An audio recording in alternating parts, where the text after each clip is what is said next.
What it do? Welcome in. Happy Monday to you, the new San Diego. No Isaac Robb today. I got Stevie Fire sitting in with me. Yo. Souk, Jason Sakanik in here. Dusty was taking photos of my head, which felt a little awkward. So the fan man comes in here. It was a hell of a weekend. Hope everyone had a good weekend, because I haven't talked to you. You had to, like, on Friday, we had like this weird amalgamation of a show. So we had a client party on Friday, which we will get to because things happen. Like, we can't do anything at the station that doesn't turn into an absolute S show. So we did like an hour worth of radio, and then we went off the air. We turned it over to Stevie Fire over there on Friday. And then we had a taped Joey Harrington interview. And then we were supposed to do like a best of club. And then I looked in here and like Patrick Harris was doing segments. What the hell happened on Friday? Yeah, it was just a jumble. Things happened. You know, Patrick was like, he was listening. He's like, I just want to get on and start talking sports. Oh. So I just like, yeah, whatever, dude. So he was so fired up to give hot takes. Yes. That his show wasn't sufficient enough. Yeah, so I think the 3 hours he had earlier in the day was not enough to get all of his takes out. So he needed more hot takes out there. And who am I? Yeah. Who am I to safeguard the hot takes? Well, so we had so that was Friday. So today we still had no Dirt, no Danny, no Luke. Rob's gone. Did everyone go down on Friday? Did it wipe out the whole thing? I tell you what, from the studio, I looked out the window a lot, and there was shenanigans happening. I don't know exactly what happened. You were out there. You were out live out in the field. Shenanigans were happening. There was loud noises. I was a little nervous. I was glad to be in my little bunker in here. I was in my safe space. There may be people down. I don't know. I just found it interesting that we had that party, and then I roll in on this beautiful, it's like 75 degrees outside today. Great day. Again, I would like to point out the new San Diego is here in Portland. Phenomenal weekend, right? Sunny all weekend. Amazing. And then I come in today and there's no one here. And I was like, literally, did everyone go down? Although Joe Fischer was here. And that's a bit of a surprise because this is the culmination. If you want to know how Friday went for the Odyssey client party, and this is in no way exaggerated. This is a true story through and through. So the party wraps up around, 6:30-ish, 7, right? It's just, we're winding down. And so I head up to my neighborhood haunt. I head up to Jerry's because you had that was like a precursor. And then I have the main event. Or if you want to say that was the main event, I have to have the after party. Right. So I head up to meet my guy Joffrey up at Jerry's to do a little commence, kind of welcome in the new weekend. So we're up there. I'm having a good time, sitting at the bar.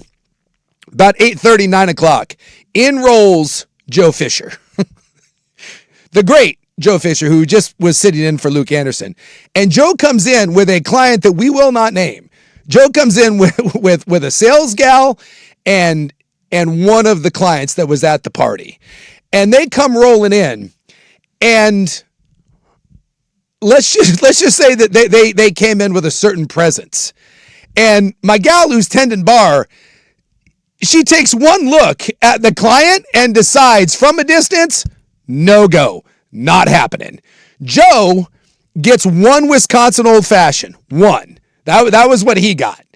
And I think immediately it was known that he probably shouldn't have another Wisconsin Old Fashioned. So Joe finishes that and proceeds to try to order another one, at which point he gets told they're out of brandy. By the way, out of brandy is code for you're not getting any more. And Joe Fischer proceeds to ask the question, there's brandy in the Wisconsin Old Fashioned? No. That's all the Wisconsin Old Fashioned is, Joe. That's like asking for an Old Fashioned and then being like, there's bourbon in this? Well, I'll tell you what, that's probably the right choice then. Yeah. If you don't even know what's in the drink, you probably don't need to be drinking it. Great call there to cut off right there. If you can't tell me what's in the drink, no, you can't have it. So if you want to know how to get cut off, first off, just come to the Odyssey party and then show up at a secondary bar. Kudos to that guy who, again, client will remain nameless. But that dude got spotted for the moment he walked in the bar. They were like, no. But listening to Joe ask the question, there's brandy in this.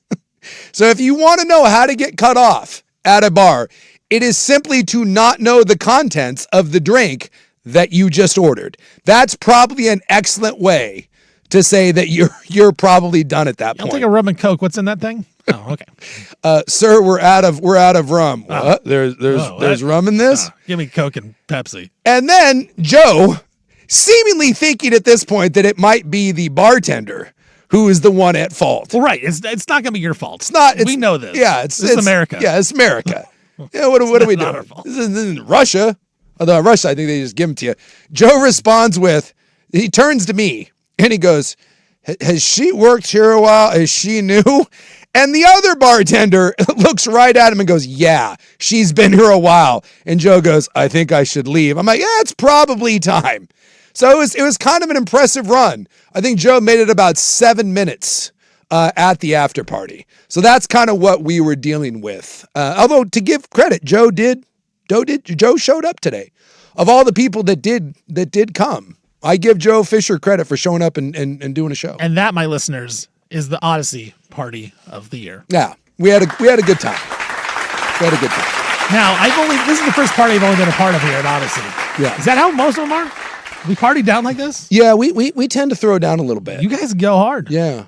Although, I love it. I've never understood like you got to pace yourself. Like, I'm a bit of a pace car. It's like you space it out. But you're bigger guys. You can take more. That's the thing. You can take more drinks. Some of these, these lightweights, they get gone after one. That's true. It does help. Like I have as someone has once said, he's a devout alcoholic. I can drink. Of all the skills that I have, and there's not many, I can do that. But you would think at some point you gotta pace yourself. But we don't really pace here at Odyssey. That's not how we do it. It may be a marathon, but we kind of run. There's Joe. Hey, is catching strays and getting mad? Is there brandy in this? I'm sorry. That was the highlight of my whole night. It's great. The highlight of my whole night was Joe asking if there was brandy. Hold on. Joe's coming in to defend himself. Yeah, feel free to sit down and defend yourself from having been cut off for not knowing what is in the drink. Hold it. You ordered. We got a new segment here. He's here to retort. Hold on, let me turn your mic on. Will not take this. Feel free. What part of that story, Joe, was inaccurate? What part of that was? I will say. Yeah, that's code for it was dead on. He's trying to come up with an excuse on the spot. You should have came up. No, you got to go with the politician open. Like, you know what? That's a fantastic question, Jason Sukwanik, and I can't wait to answer it. Listen, Saturday morning, Joe agrees with every decision that bartender made. Yeah. Friday night, Joe felt like it was an egregious decision that should have never been made. And how dare you not give me my second Wisconsin Old Fashioned? You comparing the Wisconsin Old Fashioned and not knowing brandy was in there to a Old Fashioned and knowing that Wisconsin... Really? An Old Fashioned is a very well-known drink. And the Wisconsin Old Fashioned is not? It is the spinoff of said Old Fashioned. But you knew it enough, and you've been there enough. You wear a Jerry sweatshirt. I do know that a Squirt Soda is in there. You do wear the sweatshirt of said bar where we're at that is a Midwestern bar. Yes. That one of their big cocktails is the Wisconsin Old Fashioned. Again, in my defense, Your Honor, Jerry's sweatshirt was given to me as a gift. Girlfriend purchased 2 of them, one for her, one for me. I also forgot to tell this detail. It was a hell of a night. So at the end of the evening, the BTJ, and we know that the wonderful Joe Fischer here is dating his lovely lady, who is the best friend of mine, the BTJ. That's how they got to know each other. You were the matchmaker. I was the matchmaker. Don't bury the lead here. Yeah. So the BTJ calls me, and they've been out on their own separate adventure, and she says, can you come get me? She's in no condition to drive home. And I was like, oh, for God's sakes. I'm like, take an Uber or just sleep there. She's like, no, you got to come get me. So I'm like, fine. Which happens a lot. Which does happen a lot. Yeah. So I go over there and I go to pick her up. And Joe's been booted from the bar for quite some time now. They had to leave. So I roll in there and I ring the buzzer and door opens or whatever. And here comes BTJ cruising down. And what do I see at the top of the steps? One disheveled Joe Fischer just peeking his head around. That was egregious. I can't believe they cut me off. And my response was, yeah, I couldn't believe it either, man. Really got treated unfairly there. Again. Should have let you have that second whatever it was that you ordered. She didn't throw the curveball at me. She threw the ephus, saying there's no more of the brandy for the drink. Yeah. Do you want a different type of brandy or just a regular old-fashioned? And I was like, that is way too long of a question for you to be answering me. Let's just do whatever you want, okay, for this second Wisconsin old-fashioned, please. I know it has squirt soda, which squirt soda, top 3 soda all time, and that's all I really care about is just the fact that it has squirt soda. I just wish I could have photographed, because like when you walk into the it's a condo. But you walk in and there's a big flight of stairs, like right up, and then it turns the corner. So all you can see is the stairs. I wish I could have had a photo of Joe just emerging. Head peeking around. Yeah, it's just like Joe's head, just because I didn't know that he was there. But just the look on Joe's face as he leaned in and was like, that was bullcrap. It was ridiculous. It made my evening. It was wonderful. Juiced up. Yeah. Well, and my girlfriend the next morning... because after you guys had left, she even said as much. She's like, I think you're fine. You're not that bad. Just enabling. Oh, yeah, it's fine. Well, she wakes up the next day not feeling so hot. I'm like, oh, yeah. So, yeah, last night you thought I was fine. This morning, we were both in a state where you now have to say, I don't think you were fine. Well, not only was he here, the text line said you were here for Saturday. I was. Right. Yeah, damn So, right. I mean, there you That's go. called being a professional. I was going to say, there. that's a consummate Tell you, that's what we professional did back in the day. You stay out till 2, 3 in the morning. You go back to work at 6, 7 in the morning. It doesn't matter. Oh, yeah. You just did it. Well, Kids these days now are soft. They don't understand the struggle. Well, you do have to be accountable. Well, hey, you know what? You got to be there, but you can go out and party still. We're putting the L on the schedule. All right, Friday night that was a loss. All right, it was an L. We're gonna look at the footage. We're gonna get the game film back. You know, we're gonna have the game managers break it down. See what I do have access because I know the owner. I do have access to their footage. I think I should. I think I should probably pull a still image. I have access to the footage. of the look of Joe's face when he was denied. Wait, he just said he needs to go over the footage. So you know what? He did a scout for we next get you week. some game film. It's a scouting report. And again, I don't know if the words were ever uttered. There's brandy in it, but I think again when she hit me with that question and I did not know there was brandy in it, it threw me for a curve that I was not. But that's not all, folks. Kudos to you for rallying and getting here on Saturday because like half of the staff isn't here. But thank you to everyone that came out, all the clients. Sorry for the disruption on Friday with the show. But we got 4 hours today for you. Big weekend of sports. Actually, I mean, I don't even know where you begin. That was kind of like that was the whole kit and caboodle. And we had everything from what might have been my favorite NBA game that I've watched all year.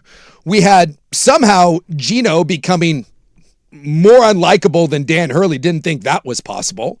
So the women's championship game, that was a bit of a surprise. We had kind of a giant dud of a Final Four weekend on the men's side, but setting up a good national title, which will be today at like roughly 6 o'clock. We got some meaningful Blazer games to get to. We got Major League Baseball, some NFL stuff. So a ton to get to on an absolutely gorgeous Portland day. And we'll be right back on 105.1 The Fan.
Welcome in. Happy Monday to you. It's gorgeous outside. Finish up that whole Friday night weekend story. I almost went to the Bruce Springsteen concert, but the tickets that I was offered were terrible seats, like full on, like worst seat in the house. And I had seen Bruce enough times. I was like, I'm fine. I didn't really have anyone to go with. And I was like, I don't want to sit. Like, I can't. It's hard for me. If you've ever seen a concert from like the back 300, like up against the wall, that's rough. At that point, I'm just watching a video board. Someone died at the Springsteen concert. Yes, dude went down. And like they stopped the show, I guess. I had some friends that were there and they were like, oh my God, like full on, stop the show, everything. Dude went down. People like jumped in, started doing CPR on it, didn't make it. Like just passed out there on the spot? They died. Man. They made it. I'm assuming some sort of cardiac event. I was reading today and I guess the family was like, that's how he wanted to go. He said he died doing what he loved. I was like, oh my God. He's like an old coach. Yeah. We talk about it like die in the field. Yeah. Like if Dick Vitale goes like during a broadcast, is that like he died doing what he loved? I mean, look, I don't want to die like in bed, like all sniveling old, like in a care facility. So I guess like if Springsteen's your guy, like one day if I'm like, I didn't see how old he was, but like if I'm like 80, well, Metallica would be long dead by then. That's the problem. The older you get, right? Like none of your bands are around. The lesser choices you have. Yeah. Because I'd have to be like a Metallica hologram. You're not down with that? Yeah, because I was saying, like, if I died at like a Metallica show, is that like a good way to go? Like die like in a Pantera like mosh pit? You're like, he died doing what he loved. But that means I would be dead within the next like 10 years. And that's no good. So we don't need that. You got way more to give. Yeah, I'm not that old. No. But if I'm 80 and I went down to like, I'm trying to think of like what's a young band that I'm listening to right now. Like every band that I listen to is like old. Like, I don't think I listen to anything younger. Everything that I listen to is way older than me.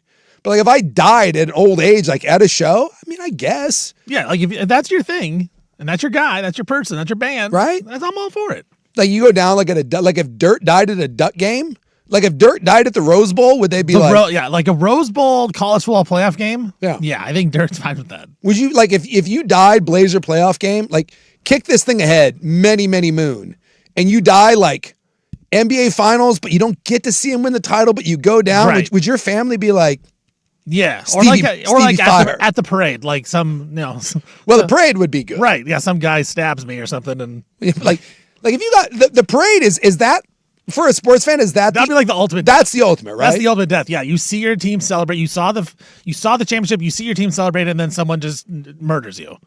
You're like, yeah. Well, you don't want to be murdered because then that gets okay. like it's natural because we had the heart attack because you're so excited. Yeah, we had a shooting. It was the Chiefs. Oh, the Chiefs guy. Yeah, the Chiefs guy. Like you don't want that. No, because then that's tragic because then you got shot.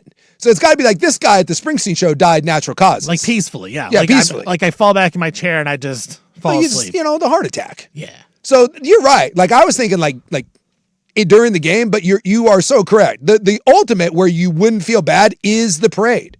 Like when the Cubs won the World Series, my daughter was living in Chicago and she went to the parade. 5 million people were at that thing. Had an old lady or some old dude. I was like 100 years old, never saw the team win. Yeah. You're like 85, 90, and you finally see the Cubs win and you're at the parade and like someone hucks a beer and the beer it gets you in the head and then you just, you stroke out. Like that, you could be like, all right, that's a good death. Like you went down.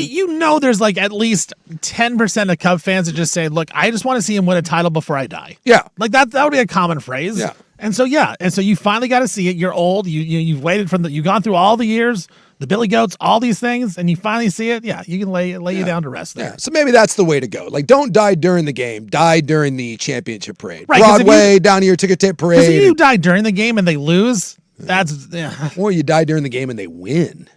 Which is worse. Right, like you didn't see it? I'd make the argument that it's at least if he died and you lost, you'd be like, well, he didn't have to see him lose. He waited his whole life. But if they win, like you die That's actually a good point. You die like in the third quarter. Game 7. And then like they come back like they're down by like 12. And you miss it. And you miss the comeback and Great you're point. like, you get to the other side and you're like, seriously?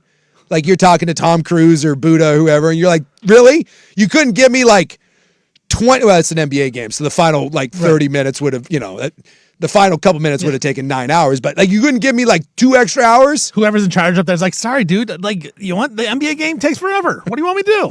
Your time was done. I postponed it as long as I could, bro. Yeah, it's like if you died at a Springsteen show, like did you get to hear whatever your song was, like Born in the USA, Tunnel of Love, whatever it is? Like I'm a Tougher Than the Rest guy. One last time. Yeah, like if I got to hear Tougher Than the Rest and then I went, but then like I die and then because he doesn't play that song all the time, I'd be pissed. I went and saw Tom Petty and he played Southern accents. I was so fired up. And Tweeter and the Monkey Man, which were like my 2 favorite Tom Petty songs that he never plays. Like had I died before those two, I would have been livid. Afterwards, you're like, all right, as you're going down, you're like grabbing the chest. You're like, hey, I got to hear Southern accent. Right, because especially at a concert, because as you're dying, like you're probably panicking, but you could hear the music in the background. Yeah, like so your heart is exploding. Yeah, but it's kind of like, soothing. You've got the pain, but it's like one of those Old West, like noble deaths. Right. Is that what the Revenant or whatever? Or Legends of the Fall, it was a good death. He's like getting mauled by the bear. You're like, all right. Right. You got a good soundtrack. I don't want to be like dying while some crappy thing is playing. That's the whole in the thing. background. I know, when people are born, like the moms want to choose like the soundtrack for the babies to hear when they come out. Yeah. So why don't we do it on the way out when we're dead? I rolled a car when I was in college and we had graduated. So me and my wife at the time, we were driving home. I was getting ready to go to the combine and we rolled a rental car. Tire blew out and we rolled it really bad, like 75 miles an hour. Tumbled cars, it was awful. Scariest thing I've ever had. And we came to, like, I got glass all in my face and my dog had got thrown from the car and everyone's crying. The kid's crying, wife's crying. I'm trying to, like, kind of assess the situation. I just got dirt all in my eyes and nose and mouth, went sliding through a field. And all I could hear was blaring. Somehow it got turned up as we rolled. Green Day's When I Come Around was playing. And no offense to Green Day, that ain't what I want to hear when I die. I will never forget just the blood like pouring in my eye. Like you have to like clear out the blood from your eyes because you can't see. And all I heard was when I come around at like blaring volumes because I was asleep. I was dead asleep. Car starts rolling. So imagine you wake up and all you hear is screaming and then the car spinning and then you start tumbling. And then Green Day. When I come around. And to this day, when I hear that song, I'm like, F you. That is not, if I'm dying and that's what I hear, I am so pissed. That's brutal. That's brutal. Because I have the same same type of thing. When I was in high school, I was riding around with my friend. He was driving and he crashed into something and like popped, just, bad for his car. Didn't hurt anybody else or anything. But anytime I hear the song, it's an Ice Cube song. I can't even think what the song is called. Yeah. But I've heard it and I'm like, you have to change the song. Yeah. Like I cannot listen to it because it just brings back all those memories. So I can't even imagine your situation. You're just out of nowhere. Yeah. And you start bleeding. Yeah. And it's Green Day. Yeah, it's just, and like, if it's going to be Green Day, can I get a good Green Day song? Right, like old school Green Day? Something. Don't give me When I Come Around. I want to hear that. It's just like, that's like if you're a Billy Joel fan and We Didn't Start the Fire comes on when you're dying. You're like, no. Give me like New York State of Mind, something soothing. I need something to shepherd me into the great beyond. I can't go to the other side, whichever way I'm going, which I probably know, depending on what Jesus is over there. If it's Mormon Jesus, I'm in a lot of trouble. I can't go to the other side listening to like Green Day. Like there's like it's like 3 chords. Like can't do that. Can't. Nah. Like give me something good. Maybe it's like Good Riddance or something like Time of Your Life. That's a little better. Right. You get like a string section sending me into the great beyond. I go to the other side and they're like, sorry, you didn't make it. I'm like, oh, for Pete's sake. No good. I promise we come back. We'll get into the Final Four, men and women. I don't know if either one was. I mean, the men's Final Four was a dud. The women, especially the Michigan-Arizona game, the game we all wanted. Yeah, huge, and right away it was a blowout from the get-go. Right from the get-go, and the Illinois game wasn't much better. So we talked about the Final Four leading into the championship game, which is tonight. By the way, do we have that? Is that over on 910? Do we know? I don't know. We don't know. Maybe we should look into that. We should. Because the title game is tonight. Right. At, like 5:50-ish, which is so right weird. around, Just put it at 6. We talk a little men's basketball when we come back here on The Fan. Now, from the George McCoy and Warren Allen Sports Desk, a Sports Center update on the Fan Sports Network, 105.1 FM and 1080 AM. First on The Fan, as Suk just said, the NCAA championship game on the men's side is tonight. Michigan taking on UConn. A little questionable here for Michigan. Their star, Yaxel Lindenberg, he is expected to play tonight, but he did suffer a low-grade MCL sprain and a small bone bruise in his knee against Arizona. He still is expected to play as he is their best player, but could be a big-time thing if he is hindered at all in this game. Michigan is a big 6.5 to 7 point favorite in this one over UConn. North Carolina, they are hiring Mike Malone to be their next head basketball coach. Malone, of course, won an NBA title with the Denver Nuggets in 2022-23. He has college coaching experience. He was an assistant coach at Oakland, Providence, and Manhattan, but has never been a head coach on the college level. Most recently, he was working with ESPN as an NBA analyst. North Carolina has hired their last two coaches from ESPN, Hubert Davis and now Mike Malone. In the WNBA, Chicago Sky are trading two-time WNBA All-Star Angel Reese to the Atlanta Dream for 2 first-round picks. Reese is the only player in WNBA history to average at least 12 rebounds per game in a season, which she has done in her first 2 full seasons. New York Mets, they are placing Juan Soto on the injured list today with a minor right calf strain. On the women's side, UCLA, they crushed South Carolina 79-51 on Sunday to win the women's NCAA basketball championship. This is the Bruins' second championship in women's basketball. And the Trailblazers got another big one tonight. Right now, they are tied for that 8th seed with the Clippers in the Western Conference, but they have a tough one. They're down in Denver taking on the Nuggets, where Denver is a 7.5 point favorite. For more sports scores and stories in 30 minutes, I'm Stephen Vaughn from the George McCoy at Warren Allen Sports Desk. Hurt and missing work. Insurance companies acting like jerks. Don't call your mom. Call George McCoy at warrenallen.com.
FM and 1080 AM. A little college basketball this weekend. Kudos to UCLA, by the way. First ever women's championship. I can't say I knew that. Like, to be honest with you, like, I'm not going to be one of these guys that pretends that, like, I watch a lot of women's college basketball. I have watched more women's basketball in the last 3 years than I had in my entire life before that. But I do appreciate the sport. And some of these gals, I mean, it's dynamite now. It's such a better game than what it was a number of years ago. But I didn't know that UCLA hadn't won one. I guess I just kind of assumed because of how good their men's team was for all those years. I was like, maybe. I know, because it's funny because we do pay more attention to the women's game now, and so I think we think like, oh man, it's probably more spread out like it is in the men's game, but we forget UConn and Tennessee and South Carolina have been so dominant. They just win everything. Yeah.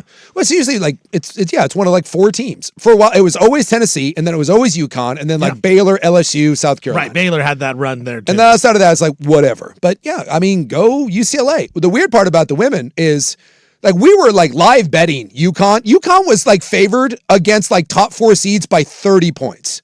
Like, we were live betting UConn. It's like you couldn't put the number high enough. Same thing with South Carolina. So the damnedest thing is that South Carolina blew out UConn, which no one saw coming. And then Gino got into a pissing match on live TV with Dawn Staley. By the way, I did not think that someone could be more unlikable than Dan Hurley. I give you Gino. He's actually a bigger ass than the biggest ass in men's college basketball. And that is crazy because, and the reason was he's like, yeah, she didn't shake my hand. Lied. And she did. She did. There's video. Just like at the bar, there's video. It's unbelievable to me. So if you didn't see it, the head coach of UConn's women's basketball team, the greatest coach in women's basketball history, literally just made something up. It like he had this major issue. Like it was ugly. I mean, you don't see many coaches that go at each other quite like that, all because he said that he waited at midcourt pre-game to have his hand shook by Dawn Staley. She shook his hand. He made the whole thing up. And then he came out afterwards and was like, I just want this to be over. Yeah, because you made it up. It's amazing to me that you can just make up beef. So he gets his ass kicked, which no one saw coming. They were saying this UConn team could have been one of their best ever. They get drilled by South Carolina, and then South Carolina gets drilled by UCLA. I was like, oh my God. And like, not having watched, I just, you hear what people say. No one expected either one of those results. So that happened. And it's tough because for, the women's game, it's not a minor sport, but it is lesser than what we think of, like the Big Four, the Big Three, all that kind of stuff. It's on the level below. To have blowouts in your championship game always hurts that type of sport going forward. Like, getting the momentum we saw the last couple of years with LSU and Iowa, and all Angel Reese, Caitlin Clark. There was some close games in there. UConn with Paige Beckers, they were close games in the final. This one, yeah, like you said, blowout from the start, and it's just like, man, that is hard to get into a sport when we get blowouts in the biggest games of the season. Yeah, and then. Not only did someone points out correctly on the text program, not only did Gino lie about not getting his hand shook by Dawn Staley, clearly, I mean, video, she shook every hand, went through the line and shook everyone's hand.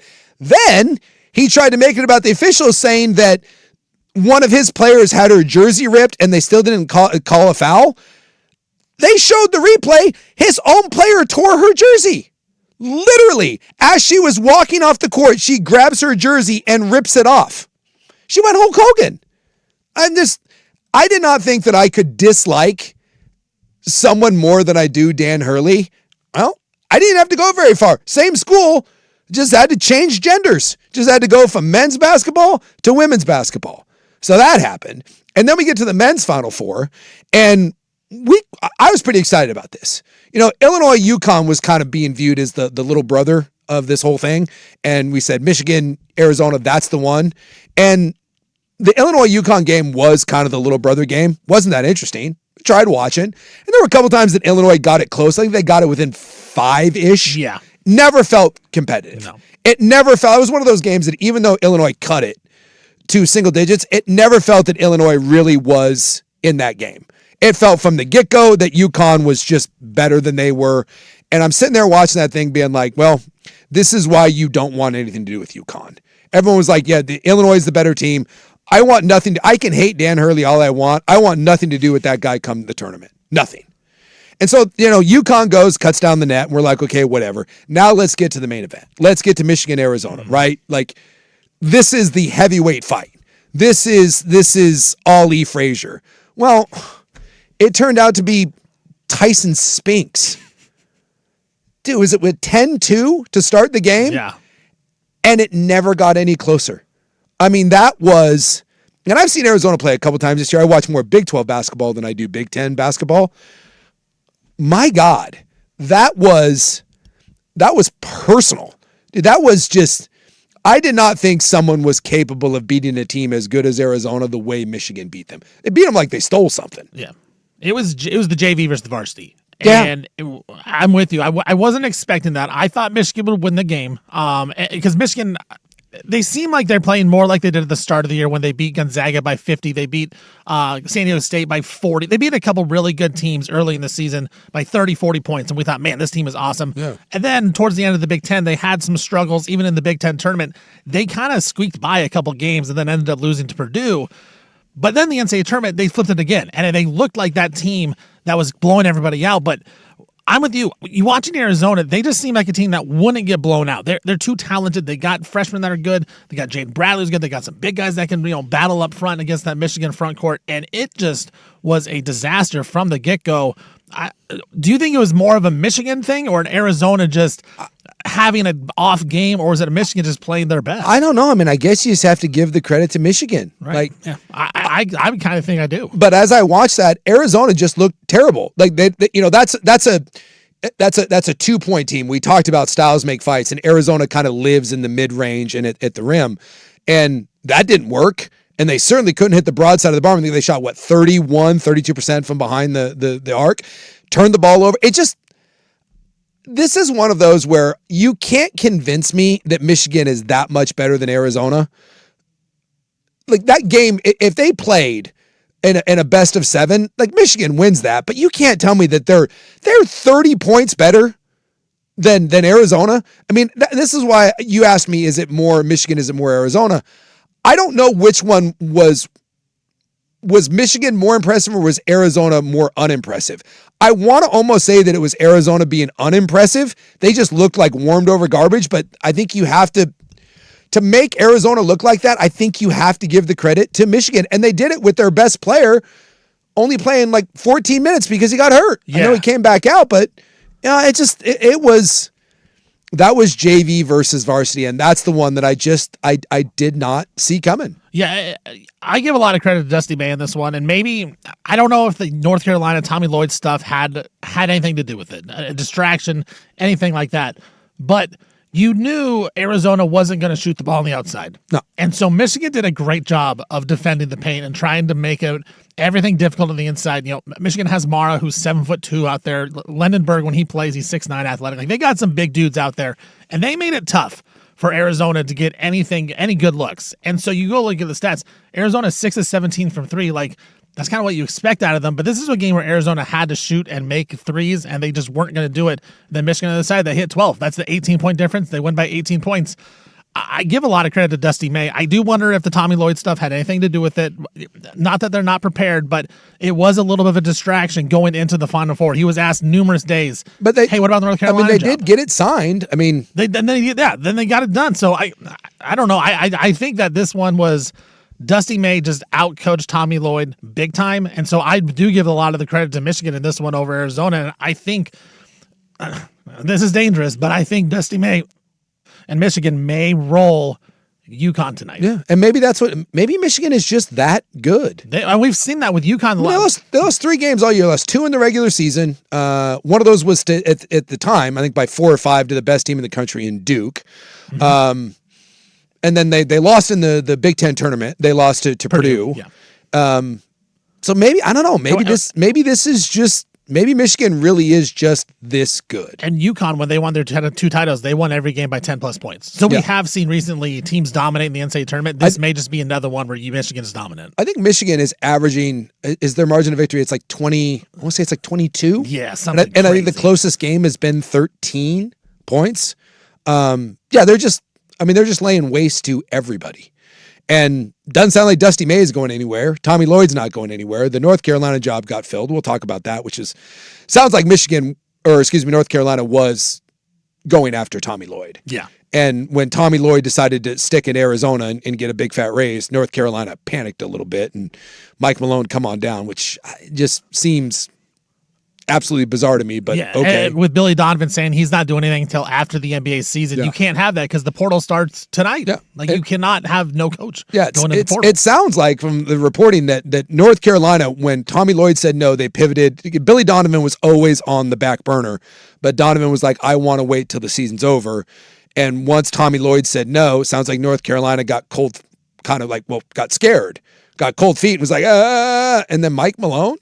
Has Mike Malone ever coached in college? He's been an assistant at Oakland, Providence, and Manhattan. Never been a head coach. 20 years ago? Yep. Like, he's been in the NBA forever. Yeah.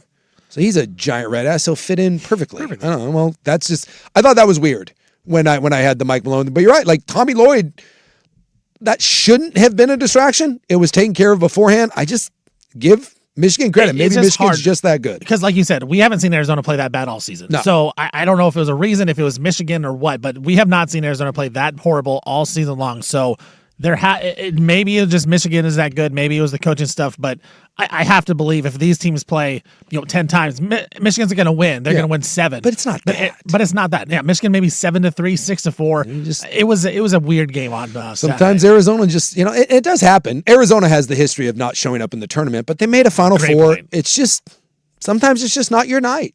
And if it's not your night and the other team is a wagon like that and they're playing as good as Michigan's playing, you end up getting embarrassed, which now leads us to the question of what happens tonight. We'll talk about the championship game coming up here next here on 105.1 The Fan.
AM.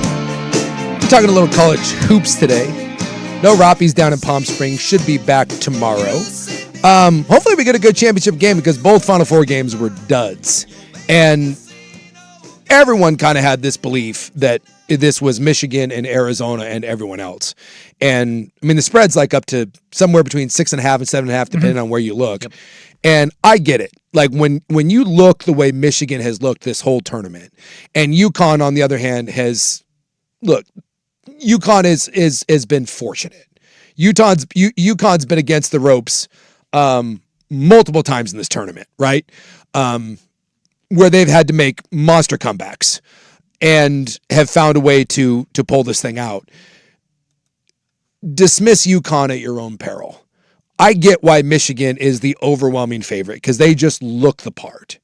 And we don't know if Yaxel is going to go or not. Sounds like he's gonna make the attempt. He came back in the game, but sometimes it's easier to play when the injury is fresh than when you've let it sit for a day or two. Yeah, they said he did a little walkthrough. He was out there with them, and he looked in good spirits, like he was smiling and laughing and said hi to all the reporters. So everyone assuming that he's playing. So he's not going to be 100%. Solo ball for UConn, same sort of thing. Sounds like both these guys are going to try to go.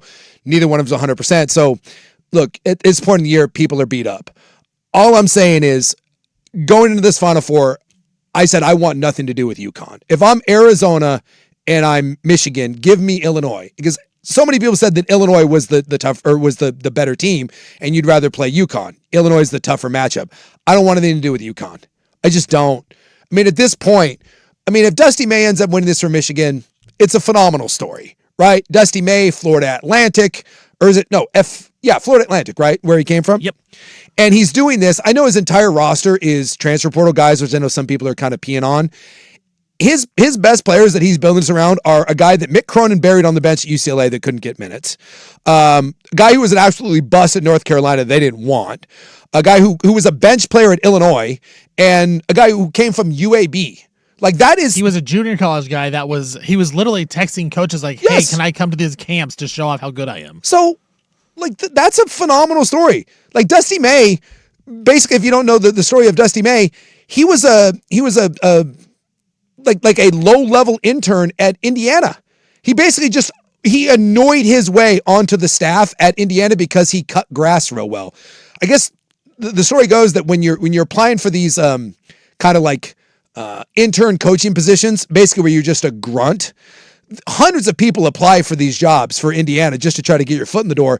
And I guess someone who knew Dusty May because Dusty May cut his grass, and that guy called Bob Knight and was like, dude, you want this kid. Attention to detail is a bulldog. So he gets his foot in the door, works his way up, goes to FAU, makes a Final Four, comes to Michigan, takes a bunch of scrap heap guys that no one else wanted, and he's turned them into this. That's a great story. We forget when Juwan Howard was there, how much of a disaster it was. It was, they were bad, and he turned that thing around in 2 seasons. Yeah, Juwan Howard was the Fab Five legacy and, whatever, the darling of it. Dude, that guy imploded. Remember, he's getting physical altercations and was just an absolute dumpster fire. Dusty May comes in from who the hell knows where, Florida, and in 2 years, he builds this juggernaut. It's a great story. And on the other side of things, whatever you think of Dan Hurley, and I do not like him. I've said this a million times. I think Dan Hurley is the now second least likable coach in all of college basketball because, the women's coach at his own team has now taken that crown. I do not like Dan Hurley. I don't like the way Dan Hurley coaches. I don't like his personality. I think he is a walking douche canoe. But you cannot deny what he's done. 3 Final Fours in 4 years, 2 national championships, and a chance to do it. And this would be by far, the worst team that he's had. And yet we're on the doorstep here. And if he does do this, and I'm not writing him off. That's why I said, if you're Michigan and Arizona, you can say all you want that UConn's the better matchup for you. I don't want to play that team on short notice. I want nothing to do. There's something about that psycho up there in Connecticut that dude just has got it figured out. And in a big game, when the pressure's on, I don't want anything to do with him. And if he finishes this off and goes 3 for 4, we're not having a debate of who's the best college basketball coach in the country. That debate, and by the way, that debate is probably over now. And we're not having that debate of where Hurley ranks in this class. We're having a debate of where does he rank all time. I mean, he's early on into his coaching career, and he's already planted his flag. If he wins this, probably is the best modern coach since Coach K. John Wooden, 10 titles. Coach K, 5. Adolph Rupp, 4. Jim Calhoun, Roy Williams, Bob Knight, 3. Yeah. Well, and then if Hurley wins, he's right there. And Wooden will never be touched. Right. We know, like, that's like the Boston Celtics. Like, it was a different time. You didn't have to win as many games. It was a different, taking nothing away from what John Wooden did, but you can't. You can't. That's like when you look at like old baseball stats from like, 1905. 37 straight complete games. Yeah, it's that's an unbreakable record. No one's ever going to win 10. It's a different era. So I take Wooden out of it. He's in his own category. Wooden is in there's different wings of the Hall of Fame. So Wooden stands alone. He's on his own. So I go modern. Yeah. And like you said, one coach. Coach K. Well, actually 2. So if you want to say Adolph Rupp, but even that's kind of it's kind of the past. Kind of the past. So you have one modern coach that has more than 3. And Dan Hurley is getting ready, if he does this, to get 3 in 4 years. And 6 years total at UConn? Yeah, and I mean, I think that's the thing is you have to start. I mean, we're having the conversation, but even if they lose, like you still have to have the conversation of like, where is this guy going to be ranked all time when it's all said and done? If he stays in college. Now, he has expressed that he may at some point have some interest in the NBA, but he's not leaving UConn. It's not like UConn is in the toughest of conference. They're in the Big East. Like, he's going to handle that conference pretty easily for the most part that he gets guys there. And he's got good players there. Like, he's had high draft picks, and now he's doing it with a team that doesn't have the high draft picks.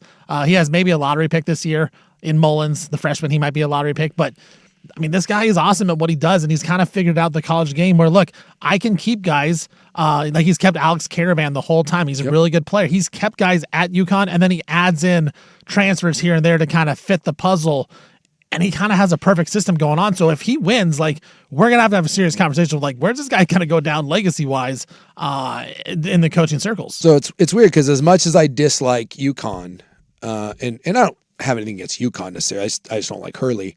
I do like watching greatness. I have a hard time rooting against legacy. Like I enjoyed watching Tom Brady and the Patriots. I don't like the Patriots, but I enjoyed them.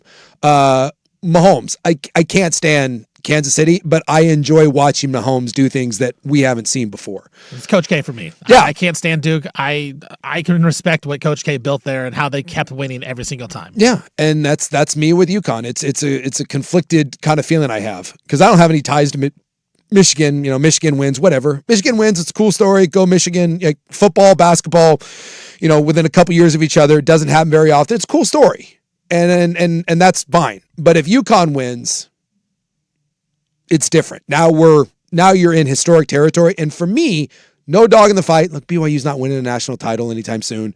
The only other team I really root for is Kansas because of Rob. They're not winning. So for me, there's a little bit of me, even though I can't stand Hurley, there's a little bit of me that kind of wants to see him do this with his least talented team that has one maybe lottery pick on it. There's no Stephen Castle on this. No Klingon. Stefan Castle. There's no Klingon. This is different. And if he does this is all-time stuff. And I love this part as a guy who loves college basketball. I love that a school has kind of invested in college basketball. Like, the UConn football program is not really anything. I mean, they were fine this past year, but they're nothing special. No. Not since the Orange Bowl in 2003, whatever, with Donald Brown. And by the way, we'll talk about this because there may be an advantage that UConn has, and we'll discuss when we come back. And then we got Stock Watch. We'll do In the News. Got a couple more hours to go where we kind of kick the ball around as we wait for the national title game, which will be about 6 o'clock. And then, during the club, we'll keep an eye on it. We'll keep you abreast of what's happening. You're listening to Primetime, 105.1 The Fan.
From the George McCoy and Warren Allen Sports Desk, a Sports Center update on the Fan Sports Network, 105.1 FM and 1080 AM. First on the Fan, NCAA championship game is tonight as the season ends. UConn take it on Michigan. For Michigan, though, Yaxel Lendenborg, their star player, he's expected to play after he suffered a low-grade MCL sprain and a small bone bruise in his knee against Arizona. But he did go through shoot-around and is expected to play. Michigan, a 6.5 to 7-point favorite in that one. North Carolina, they have found their man. Mike Malone will be their next head coach. Malone does have coaching experience as an assistant coach on the college level, but has never been a head coach on that level. In the WNBA, Chicago Sky have traded two-time All-Star Angel Reese to the Atlanta Dream for a 2027 first-round pick and a 28 first-round pick as well. It is Masters Week's tournament starts on Thursday. Scotty Scheffler is the favorite for the third straight season. New York Mets, they have placed outfielder Juan Soto on the injured list today with a minor right calf strain. UCLA women, they crushed South Carolina 79-51 over the weekend to win the Women's NCAA Basketball Championship. Is their first NCAA Women's Basketball Championship. And the Trailblazers got a big one tonight down in Denver. They are tied for the 8th seed with the Clippers in the Western Conference, but have a big one against Denver, where Denver is a 7.5-point home favorite. For more sports scores and stories in 30 minutes, I'm Stephen Vaughn from the George McCoy at Warren Allen Sports Desk. Hurt, missing work. Insurance companies acting like jerks. Don't call your mom. Call George McCoy at warrenallen.com.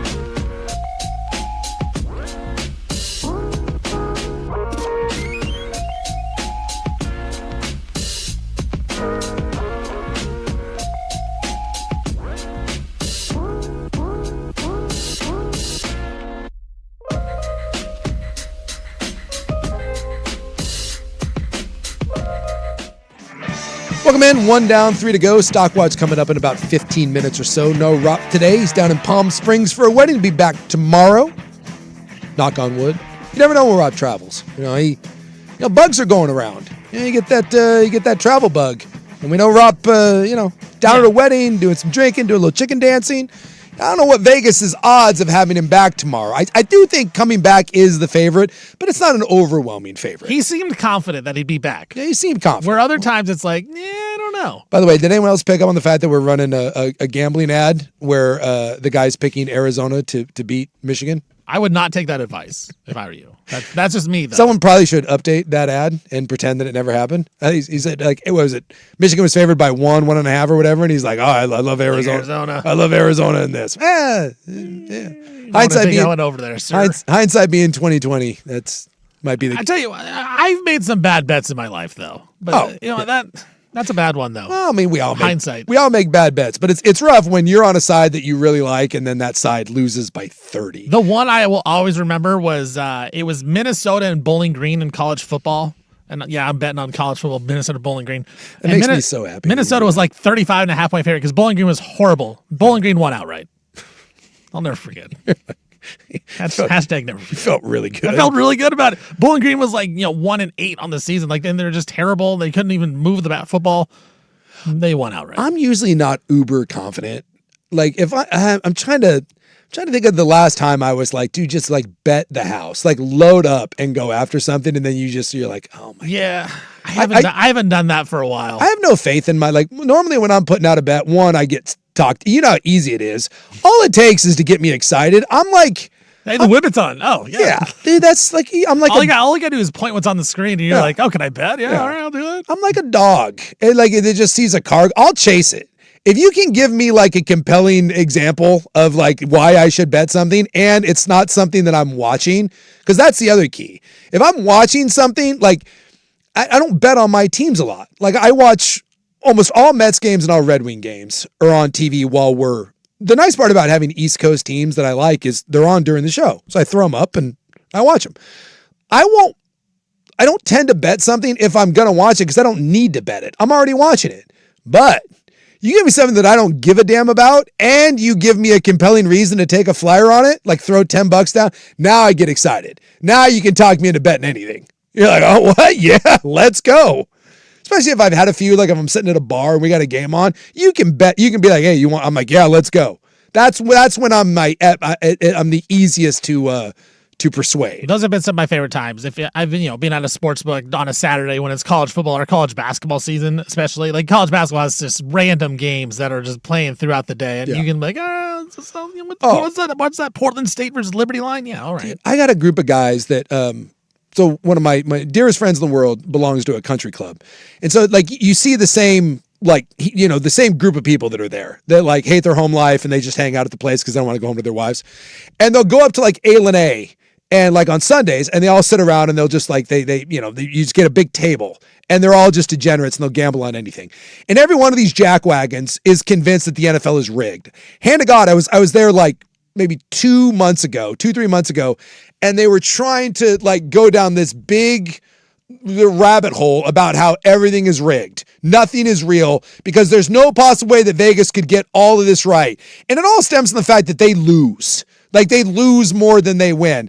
And I'm like, dude, I've seen you guys at the casino. It takes one person, to be like, hey, I just read a piece of information, the second half, blah, blah, blah.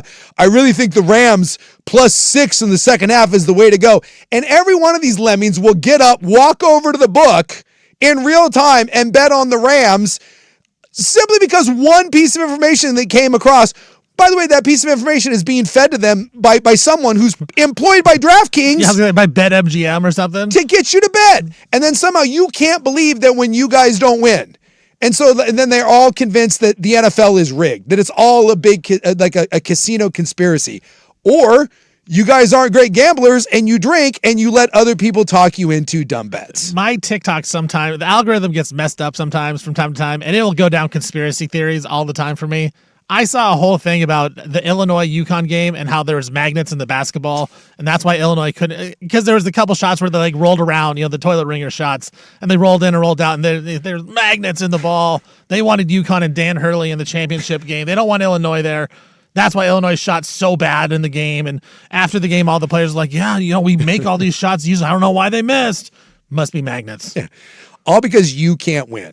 Just don't let someone confuse conspiracy with you suck at gambling. The sad part is like a couple years ago when Arian Foster said, yeah, the NFL's scripted, joking, and so many people believed it. Like that's the world we do live in. Dude, I was sitting there and because the NFL technically is an entertainment. It's for antitrust purposes, right? It's the way that it's filed is slightly different. And they just kept leaning on that. They're like, why is it like that? Why is it viewed as entertainment and not sport? And I'm like, yeah, for antitrust, look it up. And you can look it up on your phone and show it to them. And they're like, no, it's rigged. Sam Darnold, Drake May were closest to the Super Bowl trophy in that ad. It's rigged because you can't win. But if you were winning, then it wouldn't be rigged. So it's amazing to me that kind of narrative exists. And someone does point out, yes, I was very confident. I was about Kent State's win total. There was this year? 1.5. Yes. Didn't they go winless? No, they won 3 games. They won 3 this year? Yeah. Oh. Stuff like that. That I'll get bullish on. I'm like, oh yeah. Kent State, we're winning a game. Love it. Yeah, I love we're that. winning That's a game. great. We were talking about UConn before we got distracted, shockingly enough. And you kind of brought up the fact that with UConn and Dan Hurley, one of the reasons he may not go anywhere, he's not leaving for any other job, right? He has everything he could want at UConn. If he leaves, it'll be for the NBA. But the one thing that UConn, it's not one thing, but a thing that UConn has going for it, and I've heard this said multiple times. I've heard this said about Gonzaga. I've heard it said about St. John's. Rick Pitino has brought this up at St. John's. Xavier, who else? Marquette. There are people that believe that in this day and age of NIL, schools that don't have a football program or don't have a major football program that they dump any sort of real resources into, that may end up in the long run being an actual benefit to your program and that you don't have to compete for revenue share dollars and you don't have to compete for NIL dollars with your football team. Yeah, VCU is another one. Yeah, VCU. They're another one like that. Yeah, I mean, I do find it interesting, and it brings me to I always think about that, and I think about Oregon State, and I think, okay, the Pac-12, the new Pac-12 is gonna be a good basketball conference. Yes, and it's gonna be a good football conference, but Boise State is gonna probably dominate that conference more likely than not on the football side. But I do think the Pac-12 should be a multi-bid lead in the NCAA tournament. yeah. Why? I've heard Oregon State, heard people say this. I kind of agree. I think they should almost put more money into the basketball program and try to be a better basketball program. Lean into baseball and basketball. Lean into baseball and basketball. You're already elite at baseball. You're going to be elite. Lean into basketball. Try to get some at-large bids. You're going to make more money that way and be more relevant. And then, you know what? If you catch lightning in a bottle on the football side, sure, maybe you could get a top 3 finish in the Pac-12. But I think it's more winnable on the basketball side. Even with Gonzaga, they're probably going to dominate the conference. But you can get at-large bids, kind of like the Mountain West does, or the West Coast Conference in St. Mary's. Santa Clara got an at-large bid this year in the West Coast. I think there's more opportunity on the basketball side for a school like Oregon State that is going to struggle, I think, mightily on the football side. Villanova is another one that people bring up. Yes, multiple national championships. And again, if they have a football team, it plays, I think they have one, but it plays down a lower division. Yeah. You also don't need as much money to be a relevant basketball team. You don't have to have a $20 million roster. You don't have to fill out a roster of legitimately 45 to 50 good players. You think about that. That's realistic, by the way. And that's not your total roster. You need 40 to 50 high quality players that are all getting paid in order to be a real player in college football. And basketball, you need 7. Yeah, we kind of talked about that. It was like 10 to 15 million for the top schools. You know, the higher schools 20, 25. But if you're a really good program, 10 to 15. If you're thinking Pac-12, 5, like you said, 5 to 7? 5 to 7. Like you're probably towards the top of that conference. And you can probably get it done. And so for a school like UConn that does bring in a lot of money, they don't have to share with anyone. Rob's talked about this, that one of the things that Kansas struggles with is with their football team is the boosters that are donating money. They don't want to be affiliated with the football program. They want it all to go to basketball. And this is why that football team is always fighting tooth and nail. It's also why not a lot of schools are able to do both. That's why, like, if Michigan does this, Michigan will have won a basketball and a football national title within 3 years. It's pretty crazy. Yeah, Florida did it back in the day. It does not happen very often. Like, some people bring up Duke. Ohio State was close. Some people would bring up Duke. Duke's football team sucks. They may have won the ACC. They won 7 effing games. Don't give me Duke. Well, I do wonder if Duke's Indiana with Signetti, they're going to keep winning, and their basketball program is throwing money at them as well. Like, will that be the next team as well? But it is very hard to be good at multiple things. And I have heard that there are some schools, Rick Pitino talks about this at St. John's. He says he loves that he is at St. John's and doesn't necessarily want to, well, he's not going anywhere now, but he talked about that he does not wish to go down and be someplace where resources are split. When you're at St. John's, one thing matters, and that is basketball. When you're at UConn, one thing matters. Villanova, one thing matters. Gonzaga, one thing matters. When you're at Oregon State, to your point, well, what do you think about that? Do you think Oregon State should lean heavier into football because there is more potential money to be made in football than there's basketball? I wonder at this point, if you're Oregon State, if the money train has left the building. That's a great point. Your Pac-12 TV contract is like, isn't it like, it's like $6 million? Yeah, it's nothing. Like it's not much. It just isn't. And like, I'm not saying that you have to abandon your football team, but you are, you know. How do I say this? You have one of the best baseball programs in the country, and you can keep that going. The other 2 sports that you want to be competitive in, basketball and football, if we're being honest, which one of those do you have a chance to elevate? The best chance is basketball. It is. And by the way, there's a nice history there in basketball. Giant Killers, Ralph Miller. I mean, there's some history there. I don't know how well that would sit with Oregon State fans if they told you, hey, we're dumping more resources, we're going to become a basketball school. I'm not certain how that would sit, because West Coast, I think the hard part about Oregon State is on the West Coast, basketball just doesn't move the needle. If Oregon State was, well, I guess it wouldn't be Oregon, but let's take somehow, you magically take the state of Oregon and we move it to now it's Southeast Carolina. Right, we put that down in the tobacco fields, or you put it somewhere out there in Big East country. Right, somehow we move the state and we slap that bitch in the middle of Pennsylvania. I think it's a lot easier to sell your fan base that you are going to lean into baseball and basketball. I think out west, outside of Gonzaga, Gonzaga and Arizona, what school really truly embraces basketball as their one? And maybe it wouldn't even be baseball would be the one, but it's hard to say that is the front door, because baseball is hard because it's just baseball is not one of the money generating sports. But it's football or basketball is the front door of your athletic program. And out west, the entire side, there's really two programs at the front door is basketball, and I think that'd be a tough sell. But I think it could be a smart one. I might be wrong, but I've heard that Oregon State baseball is kind of on their own. Like, they do their own thing. Yeah. And they generate all their own money. So, like, you don't necessarily have to give a ton to the baseball because they are so good at what they do. They kind of generate all their own NIL money, all that kind of stuff. So I'm with you. It's also more fun, I think, when your football team is really good than your basketball, as you said, than your basketball team.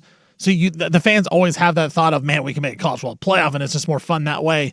It's just way more expensive to be really good. And I still think in the Pac-12 football conference, you're going to have to spend a ton and hit lightning in a bottle to be in the top 2, top 3 consistently in that conference. But it is doable. And there's one spot. There's one spot for football to ultimately get where you want to go. Not only do you have to win the Pac-12, right, but you have to win the Pac-12 and basically be undefeated or a one-loss team. And hope the American stinks. Hope the Mountain West stinks. Hope that wherever James Madison comes from stinks. Whatever the hell is Sunbelt. Sunbelt. Whereas in basketball, you could be 24-7 and have 2 good wins. You beat Gonzaga once and you're not large team. And you're dancing. And maybe you're making some Sweet 16s. Yeah. But I just think that's a really, really tough sell. I think it's a real path that you could go down, absolutely. But good luck. Does it excite the fans? I think you're right. And that's the one. I think just because where you're at, I think that's a tough putt. All right, we come back. Stockwatch, 105.1 The Fan.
That's right. When you decided that you hate your spouse and you don't want to do it anymore, talk to those guys. Colin and company, the good people. Or you didn't have to hate someone. Maybe you just, enough's enough.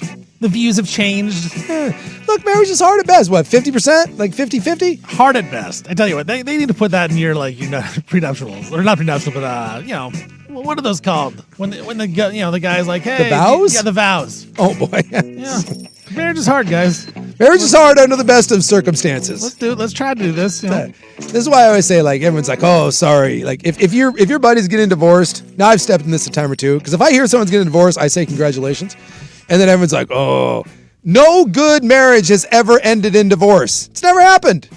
It's just not. So if you're getting divorced, I will say congratulations. It means it's an awful marriage, and it'll be better. It'll suck when you're going through it, but on the other side, because no one's ever been like, oh man, this marriage is the greatest thing in the world, and we've never been happier. Oh, we're getting divorced. No. That's the Larry David bit. Yes. Yeah, it's like we celebrate when you get married. Yeah, celebrate when you get divorced. Yeah. Dude, if you're driving around a car that has like 2 wheels, 2 have fallen off, it's been in like 9 different wrecks, and sparks fly out every time you drive it. If you tell me that you got rid of that car, I'd be like, hey, man, good for you. Honestly, you should throw the crazy bachelor party on the divorce. Yeah, the divorce party. Yeah. I think those are becoming things, by the way. I agree. Yeah. Oh, all right. Let's do Stock Watch. Stock Watch. Okay, so we've talked about it, though. National championship is tonight. Of note, Yaxel Lendenberg in Michigan, one of the best players, maybe their best player. He is expected to play. He does have a sprained MCL and a small bone bruise in his knee, but Michigan's 7-point favorite. Yeah. On the other side, UConn is the underdog, but Dan Hurley may be the best coach. That's what we're talking about here. If UConn wins this game, Hurley will have brought 3 national championships to UConn in the last 4 years.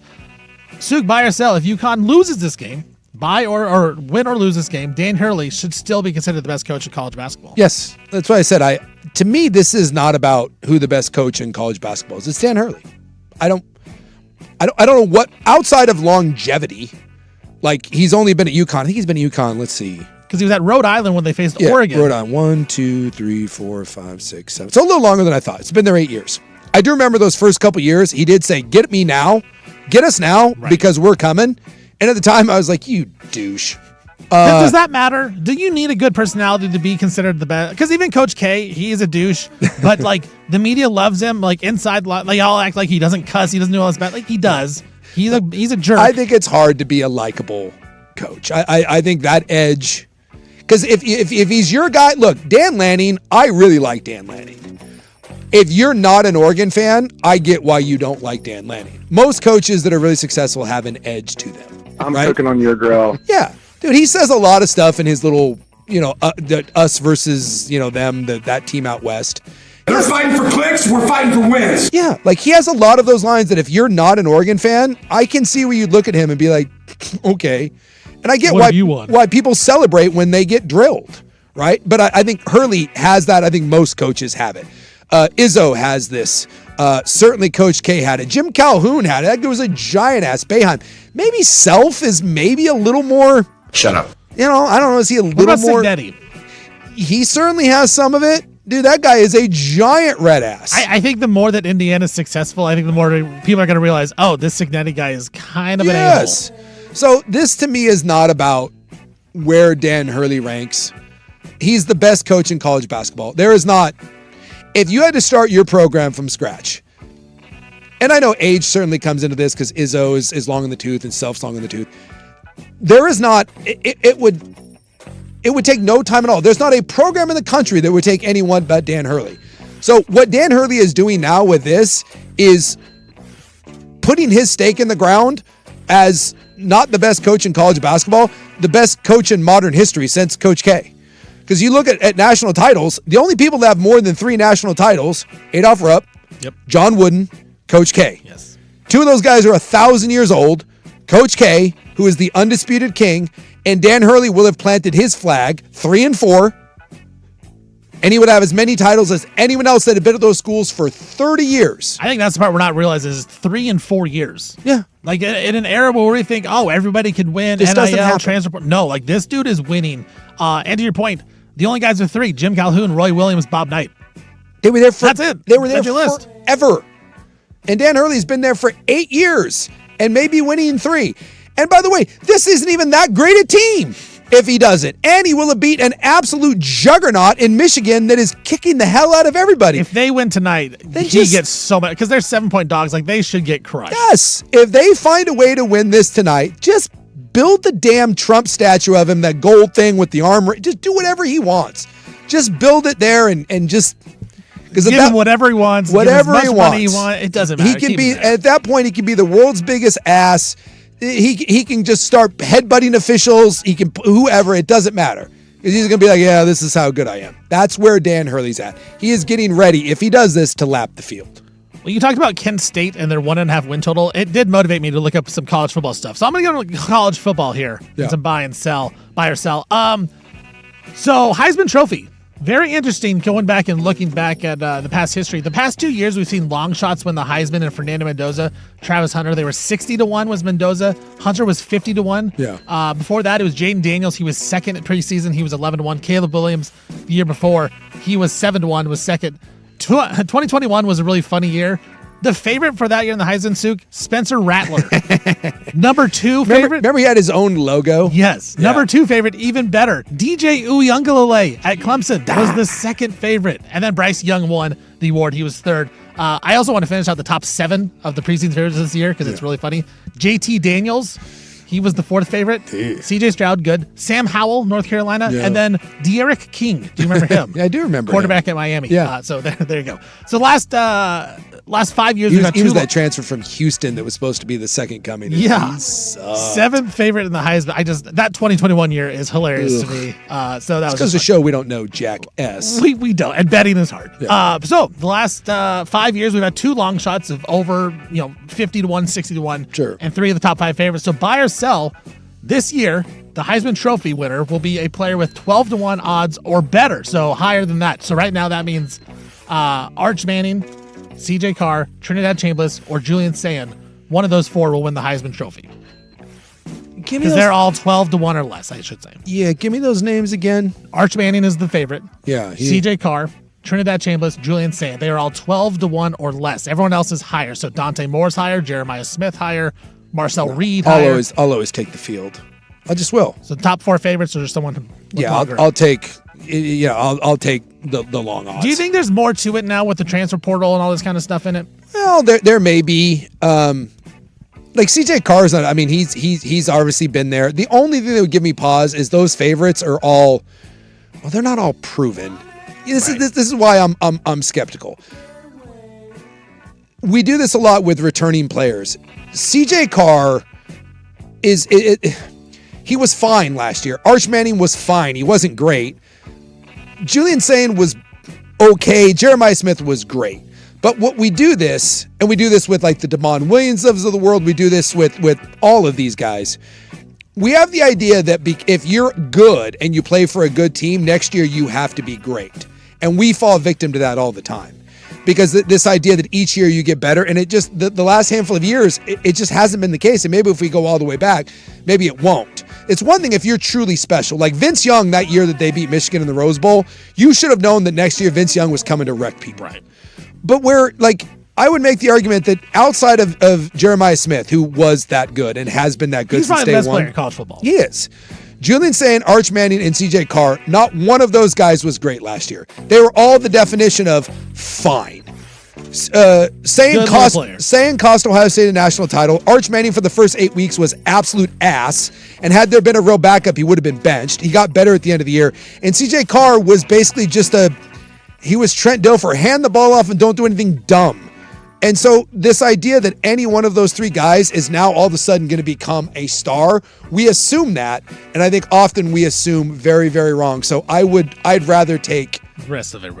I'd rather take the risk. It is interesting because the last 4 Heisman trophies, all transfers. Mendoza, Hunter, Jaden Daniels, Caleb Williams. Yeah. And so you look at this year's favorites, a lot of the favorites are guys that have stayed there for 2-3 years. Yes. And so I wonder if it will be, we get another long shot where some guy kind of comes out of nowhere. I'll take the long shot. Yeah, I just think we're in a different world. Like Josh Hoover at Indiana, like he transferred from TCU. If Jeremiah Smith was a quarterback, I would take Jeremiah Smith because he's the best player in college football, but he's a receiver and he's dependent upon a quarterback in Julian Sayin, who I think is fine getting him the ball. If you had that level of talent, then yes, take the favorite. Like I said, Vince Young, that guy. But too many times in college football, it's Cam Newton that we have no idea who the hell he is. Fernando Mendoza transfers in from Cal, and Indiana goes on just an absolute wreck. There's just too much. Does Dante Moore, is he going to put up the stats to be in New York? They should. If Dante Moore is not a finalist for the Heisman Trophy, something has gone horribly wrong at Oregon. I believe because they're going to be 11-1 probably. Yes. So if he, and that's the question with the new coordinators, they should. Will he get the stats? If he is not a finalist in New York, something has gone terribly wrong. We got one more. Or are we good? That's good. Yeah. Huh? Stockwatch 1-800-DIVORCE. If you hate your spouse, or if it's just not working out, 1-800-DIVORCE. Free consultations. They'll treat you right. I'm not about the hate. No. You can still be friends with your ex, right? Oh, yeah. Is that you'd be friends, and that might you never talk to each other again. Right, Unless you have kids, then you have to co-parent. Then you have all to. That. It's all that. Anyway, if you're in that position, 1-800-DIVORCE. They'll treat you right. We come back in the news here on the Fan. Now, from the George McCoy and Warren Allen Sports Desk, a Sports Center update on the Fan Sports Network, 105.1 FM and 1080 AM.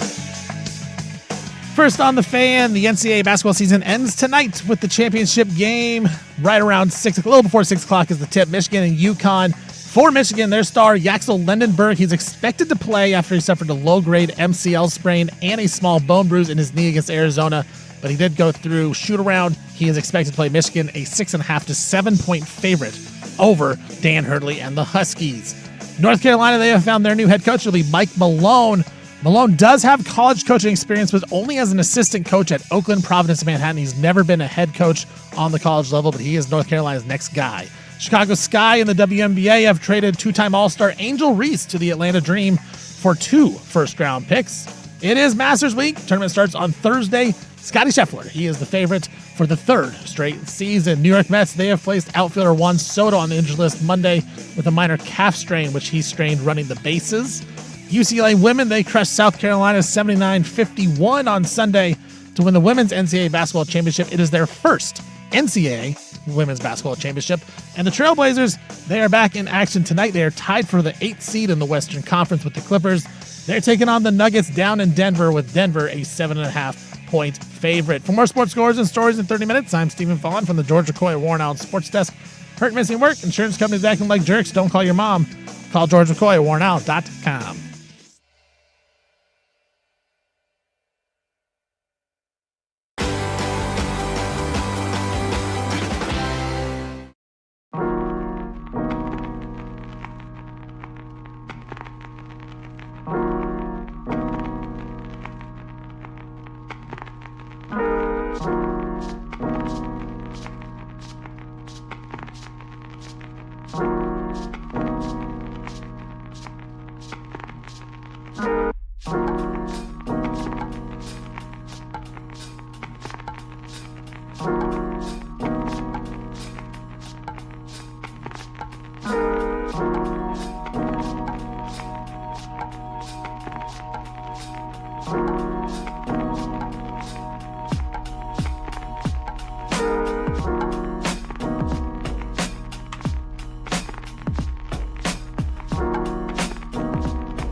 Pittsburgh is getting ready to welcome the nation to the unofficial beginning of football season.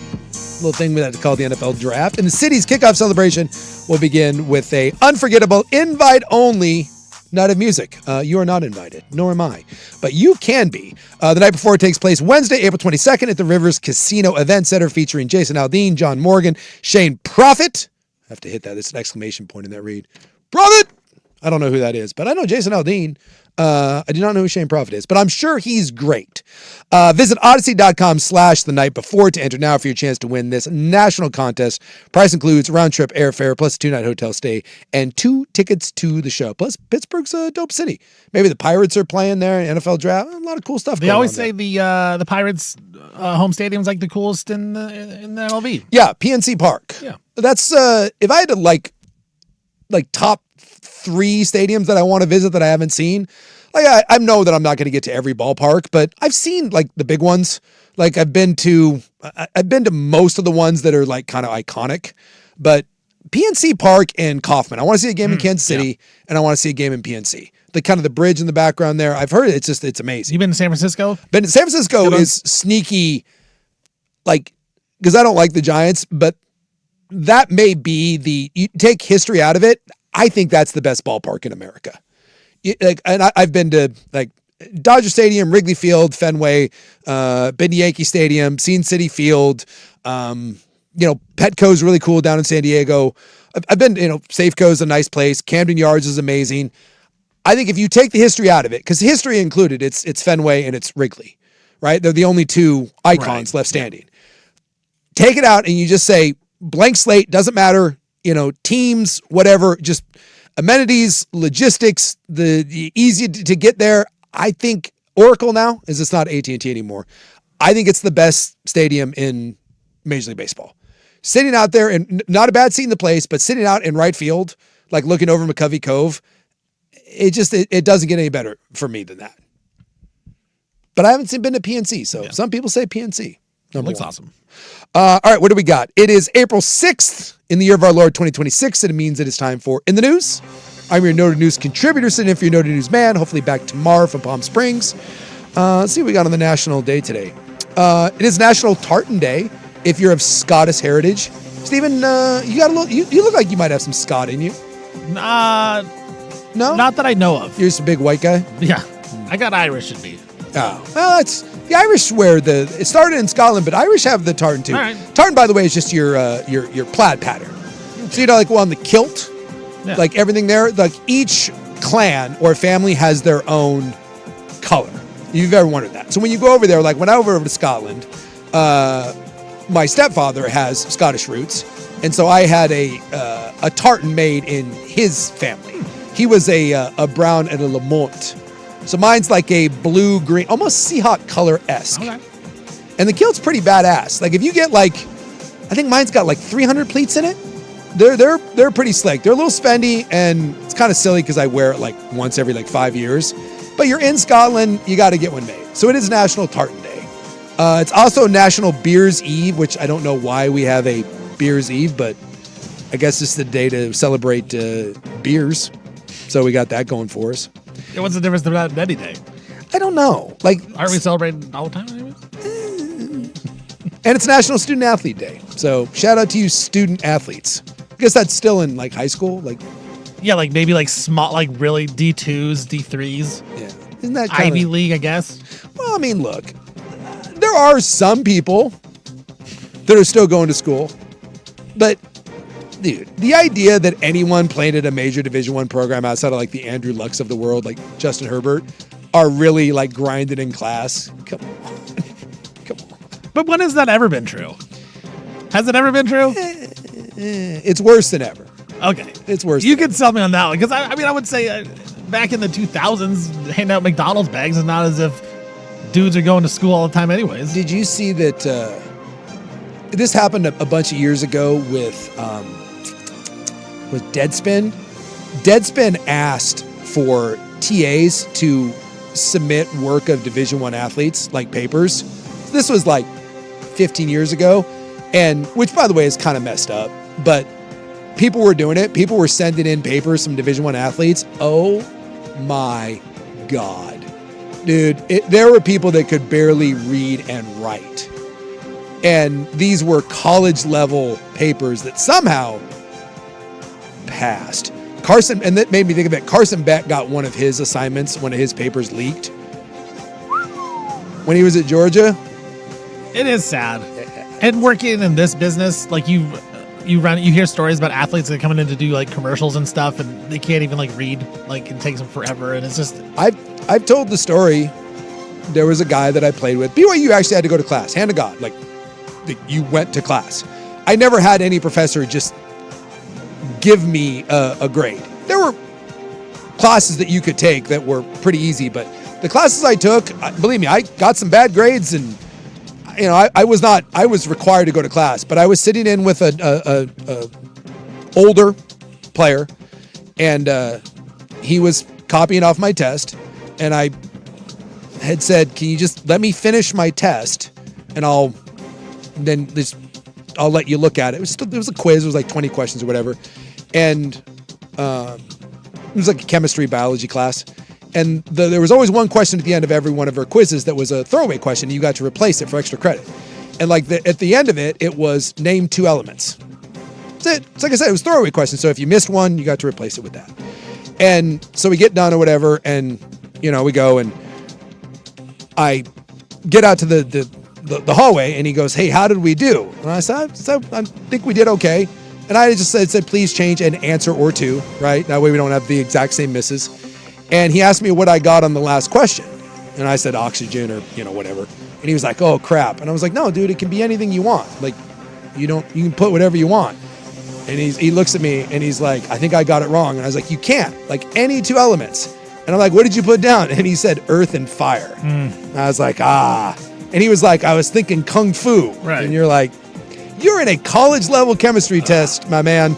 And the answer of name 2 elements, you put down like earth and fire. It's gonna be rough. The rest of the semester is gonna be rough." Like, he should not have been in college classes, but which is the argument for why NIL is great. But yeah, like the story that I heard at another radio station, a trailblazer had to come in and basically do like a 30-second ad. So there's like 15 to 20 seconds worth of talking. Yeah. But it took him like 20 minutes because he couldn't read what the paper said. Rob was he got frustrated and he just like had to leave. And he just had to gather his composure because he just couldn't read. Rob was in class with Paul. Well, he went to school with Paul Pierce. These are real things. Like, it is sad because you realize that every level from elementary school through junior high to high school, that kid was passed along. Just passed along. Yeah, my wife is a teacher. That's her main mission is just if school's not your thing, at least figure out what your thing is going to be. It's because she even recognized that with some of the kids. It's like these kids hate school, and it's like, well, figure out some type of job that you can do later on in life that's going to support you, because you can't just go through life and not have any skills. I always felt bad, and I don't blame the kid, but I always say that like anyone that's like, well, they get an education. There's so many people in college that they can't take advantage. You are literally setting them up to fail, and their reward is, oh, you get an education. That kid can barely read and write. And so you're putting him in a college level class. You're literally taking a man and putting him in a land of soup, and you're giving him a knife. That's a completely different language. It doesn't do anything. No. That's like if I put you for 3 years in an advanced aerospace, the most advanced program in the world, and I told you, well, good luck. There's no value to that. So yes, at least they're getting paid now, but it can be a little rough. Anyway, that is National Student Athlete Day. All right, we come back. Bad scene down at the mighty Willamette River. Not good. And apparently we've lost track of $150,000 worth of gift cards. So fun little thing, and some dead whales. All of that when we come back in the news.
Welcome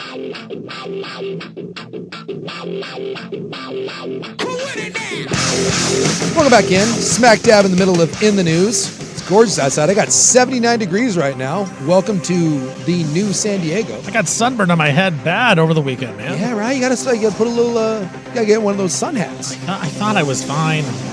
Wasn't. Dude, you're like, look, I'm white. You're white. I go white to red. Do you? And then it goes back to white. There's not a lot of tan. Everything around this time of the year, like I don't condone this, but in order to save myself, because I can tan up a little bit, in preparation of the summer, I usually go like twice a week. They have tanning at my gym. I'll go for like 5 minutes twice a week for like a month, and that keeps me from being bright red. Yeah. You get a little, just it gets you a little bit. That way you're not just dumped into because by the time January rolls around, I'll take a look at myself and it's white. It's very white. It's white. Yeah, there'll be a time during the summer here where old Steven's going to go rolling in and be very, very red. And can't wait for that. But it's nice. It's supposed to be nice all week, so get out there and enjoy it. It was a beautiful weekend. Stuff was getting wild out there over the weekend, though. Early hours Monday morning, so basically Sunday night, this happened about 2 a.m., we had a couple deaths. A group of cars of teenagers we believe to be somewhere in the neighborhood of 17 to 20. They were seen driving the wrong way in downtown Portland at about 2 in the morning. The old police car lights them up. They're speeding, running red lights, basically just being absolute jackasses. They head the wrong way down Old Harvey Milk there, and they proceed to run across Nadeau Parkway and blow through Tom McCall Waterfront Park. Now, I'm not sure if you're aware of this. No roads going through Waterfront Park. Head right through Waterfront Park, and the police said that they saw sparks emanating from the car. Yeah, that's where they blew through the railing that separates the sidewalk from the mighty Willamette. And when they got on scene, there was no car to be found. The Willamette had taken it. There was one person still floating. So they were able to throw one of those little dinghies. One of those. By the way, do the cops just have those in the car? Just like in the trunk? Yeah, like one of those Gilligan's Island things. Probably. You need to ask your cop buddies. Yeah, they're like, here, take this. I should have texted him. He's like, hey, was that you? So they throw him the little dinghy. My man, actually, we don't know who it was, male or female. They just said that they were able to recover that person with minor injuries. And they informed the police upon rescue that there were 3 others in the car.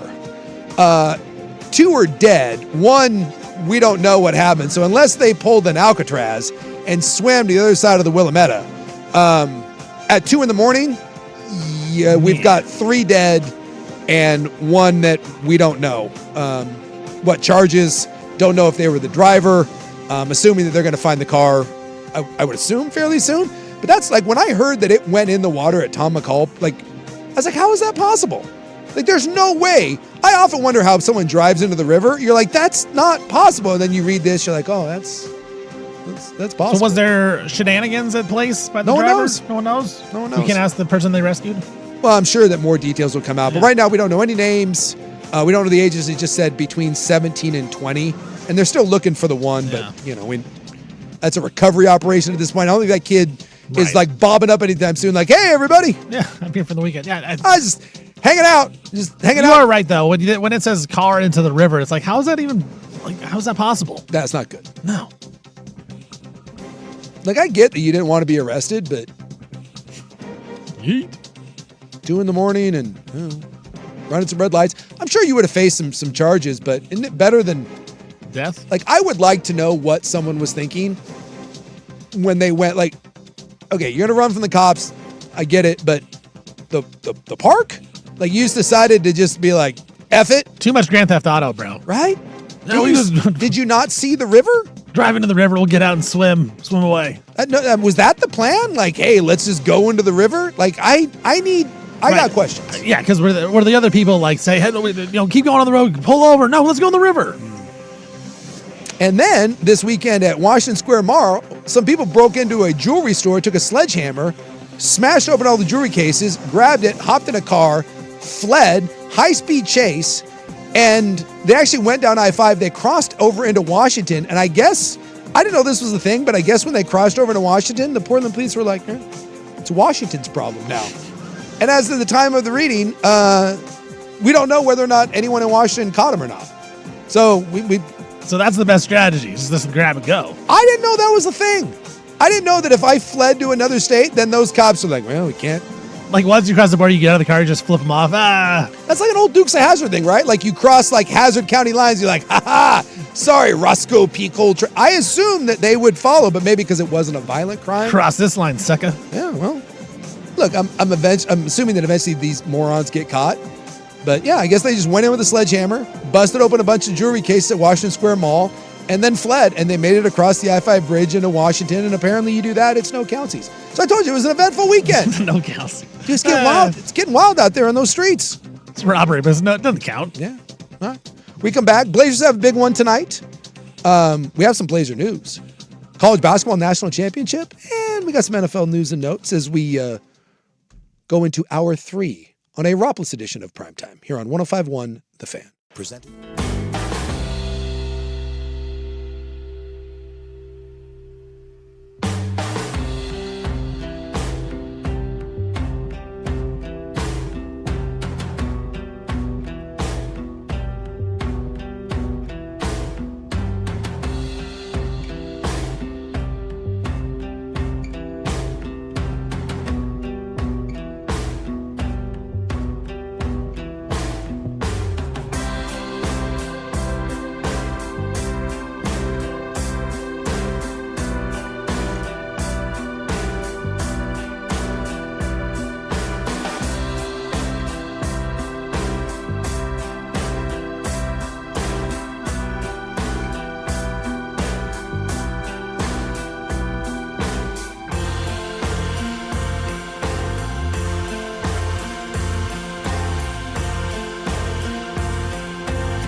Now, from the George McCoy and Warren Allen Sports Desk, a Sports Center update on the Fan Sports Network, 105.1 FM and 1080 AM.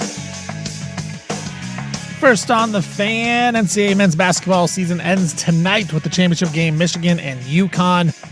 For Michigan star Yaxel Lendenberg, he had a MCL sprain and a small bone bruise in his knee against Arizona. He is expected to play tonight against UConn. He is very optimistic to play in this game. Right now, Michigan is a 6.5 to 7-point favorite over the Huskies. North Carolina, they have found their new head coach. It's going to be Mike Malone, the former Nuggets coach. Malone does have a little college coaching experience, but it was only as an assistant coach. He's never been a head coach on the college level, but he's the new guy in Chapel Hill. Chicago Sky and the WNBA have traded two-time All-Star Angel Reese to the Atlanta Dream for 2 first-round draft picks. It is Master Week. Tournament starts on Thursday. We got Scotty Scheffler right now as the favorite headed into the tournament for the 3rd consecutive season. New York Mets star outfielder Juan Soto. He was put on the injury list today with a minor right calf strain. Hurt that running the bases on Friday. UCLA crushed South Carolina in the women's basketball championship game 79-51 to win the NCAA championship. UCLA, their first NCAA women's basketball championship. And the Trailblazers, they are on the court tonight down in Denver taking on the Nuggets. Portland tied for the 8th seed in the Western Conference. Nuggets 7.5-point favorites in that game. For more sports scores and stories in 30 minutes, I'm Stephen Vaughn from the George McCoy at Warren Allen Sports Desk. Hurt and missing work. Insurance companies acting like jerks. Don't call your mom. Call George McCoy at warrenallen.com.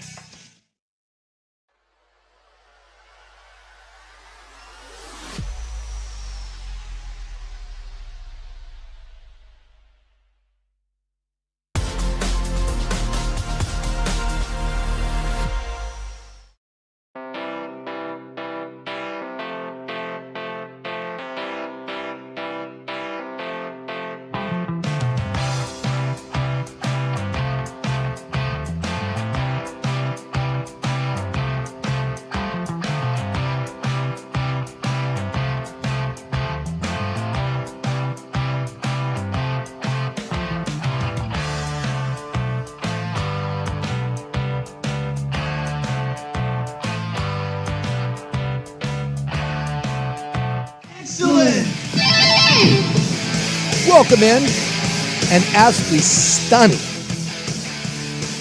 Monday evening. 79 degrees right now at 5:07 in the PM in the beautiful Rose City. Magical. This is like perfect weather right here. That's why we're in the new San Diego. Like I don't mind when it's hot, and I certainly don't mind the cold. But if you had to pick, is there a person on earth that would argue with the fact that 79 is the perfect temperature?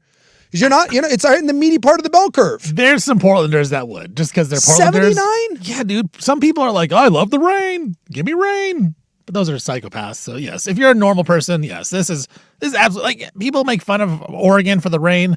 Then you give them this weather and you're like, just shove it. Because the beautiful part about like 79 too is like in the evening time, like here in another hour or two when the sun dips, then if you want, you can go sweatshirt. Yeah. You could go like light pants if you want. Like it's a long sleeve if you need it. Yeah, it's not hot enough to where you're like, you don't want to go out and do stuff. Because I get it. You get, by the way, if it's like 79 right now and it's the 6th, we're in April 6th, June and July are going to be 1,000 degrees. Just be prepared. This whole place is going to burn to the ground. Welcome to we're the new Arizona at that point.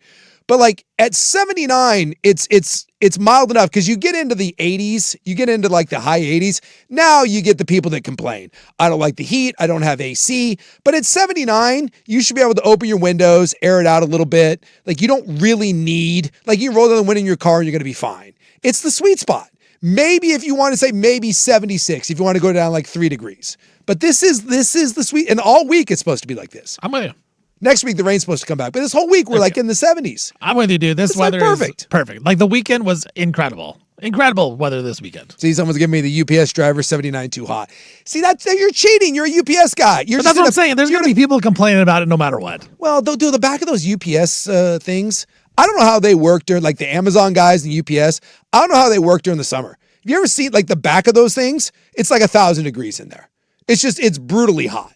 You're driving around in that. But 79's not too hot. You got your little short brown shorts on. You unbuttoned a few, get a little chest meat out there. Hair out there. Get a little hair out there.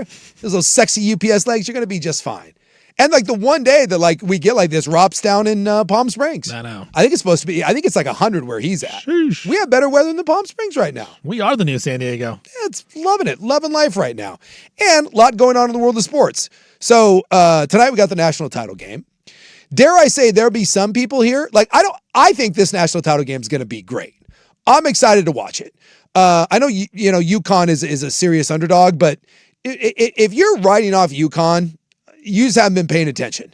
Like we've written off UConn far too many. Dan Hurley, do not write him off. He's officially that guy where you either bet on UConn or you don't touch it. I had a buddy of mine text me and is like, hey, Michigan 6.5. I said, I'm not touching it. I'm a bettor. I have no bet on the game because I, like your friend, think it's too easy to have Michigan. But I'm not betting against Dan Hurley. It's so easy at this point to just say, dude, Michigan is a wagon. Like they could have beaten Arizona by as much as they wanted to. They were by 30 and they called the dogs off. Still won by what, 18? Yeah. Every game that I think their average margin of victory is like 22 points. I mean, they were just slaughtering people. And that front court is going to give UConn problems. It's just Michigan should win. Everything says Michigan should win this game. Michigan. And pretty easily. I'm not touching it. Mahomes had this for a while. Brady had it. There's just certain people in big games. The correct side is you bet on that or you don't touch it. And this is me. I'm not touching it. Honestly, that's kind of how Cignetti is now for Indiana. Like, I will not bet against that man. No. Ever. He was getting ready to play Oregon, and everyone was like, oh, take Oregon. Why? I know. I'm not, again, same thing. And I think and a lot of it is coaching, right? Dan Hurley is that way. Like, you trust Dan Hurley in a big spot to get his team ready and at least keep it close. They may not win, but it's hard for me to say Michigan's going to blow them out, but everything in my heart says, yeah, Michigan's better, but I can't bet on it. I can't put real money on this game. I just hope we get a good game because the Final Four was a dud. Like, the women's Final Four was kind of a dud, too. Yeah. There wasn't UConn got blown out by South Carolina. South Carolina got blown out by UCLA. Dare I say the biggest thing that happened in the women's Final Four was Gino lying and going after Dawn Staley, which, by the way, that is the most underreported thing I saw all weekend. You had the winningest coach in women's basketball history who was undefeated get his ass whipped by South Carolina and then damn near come to blows, it seemed like. Like, Gino, and like that was as heated a confrontation as I've seen two coaches have. Dawn was ready for it. Yes. She was ready to throw down. Dawn was fine. Dawn wanted that smoke. She did. Which, by the way, I'll take Dawn. Gino's like 70-something. I'd be interested. Like, you can't have it. It's male, female, but Dawn Staley was not backing down. I'm taking Dawn 100% of the time in that fight. And then afterwards, Gino, he just lied. Gino literally made up the winningest coach in basketball history, the most successful coach at any level, male, female. He is John Wooden and then some. He lied. He literally said that Dawn Staley didn't shake his hand. Well, we have video. She clearly shook his hand. And then he said that South Carolina ripped off one of his players' jerseys, and we have video of her ripping off her own jersey. He literally lied and then was like, I don't want to make this thing anymore. He's like, I'm sorry. He's like, too much is being made of this.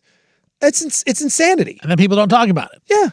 He is the least, I did not think that someone could make me think they're a bigger ass than Dan Hurley, and yet I didn't have to leave the state. I didn't have to leave campus. He made it easy for you. Same school.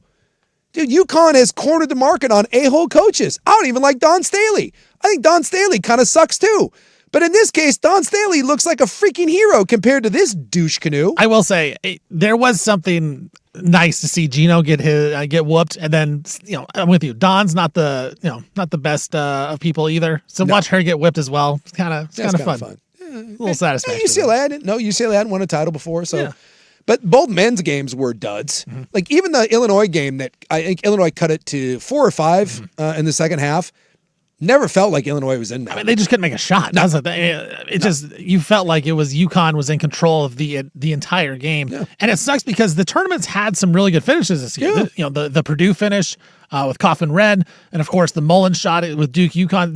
This tournament's been, I would say an above average NCAA tournament in terms of the games that we've gotten, the quality games we've gotten, and then the Final Four so far. It's been duds on both. No, we haven't had anything good on either side.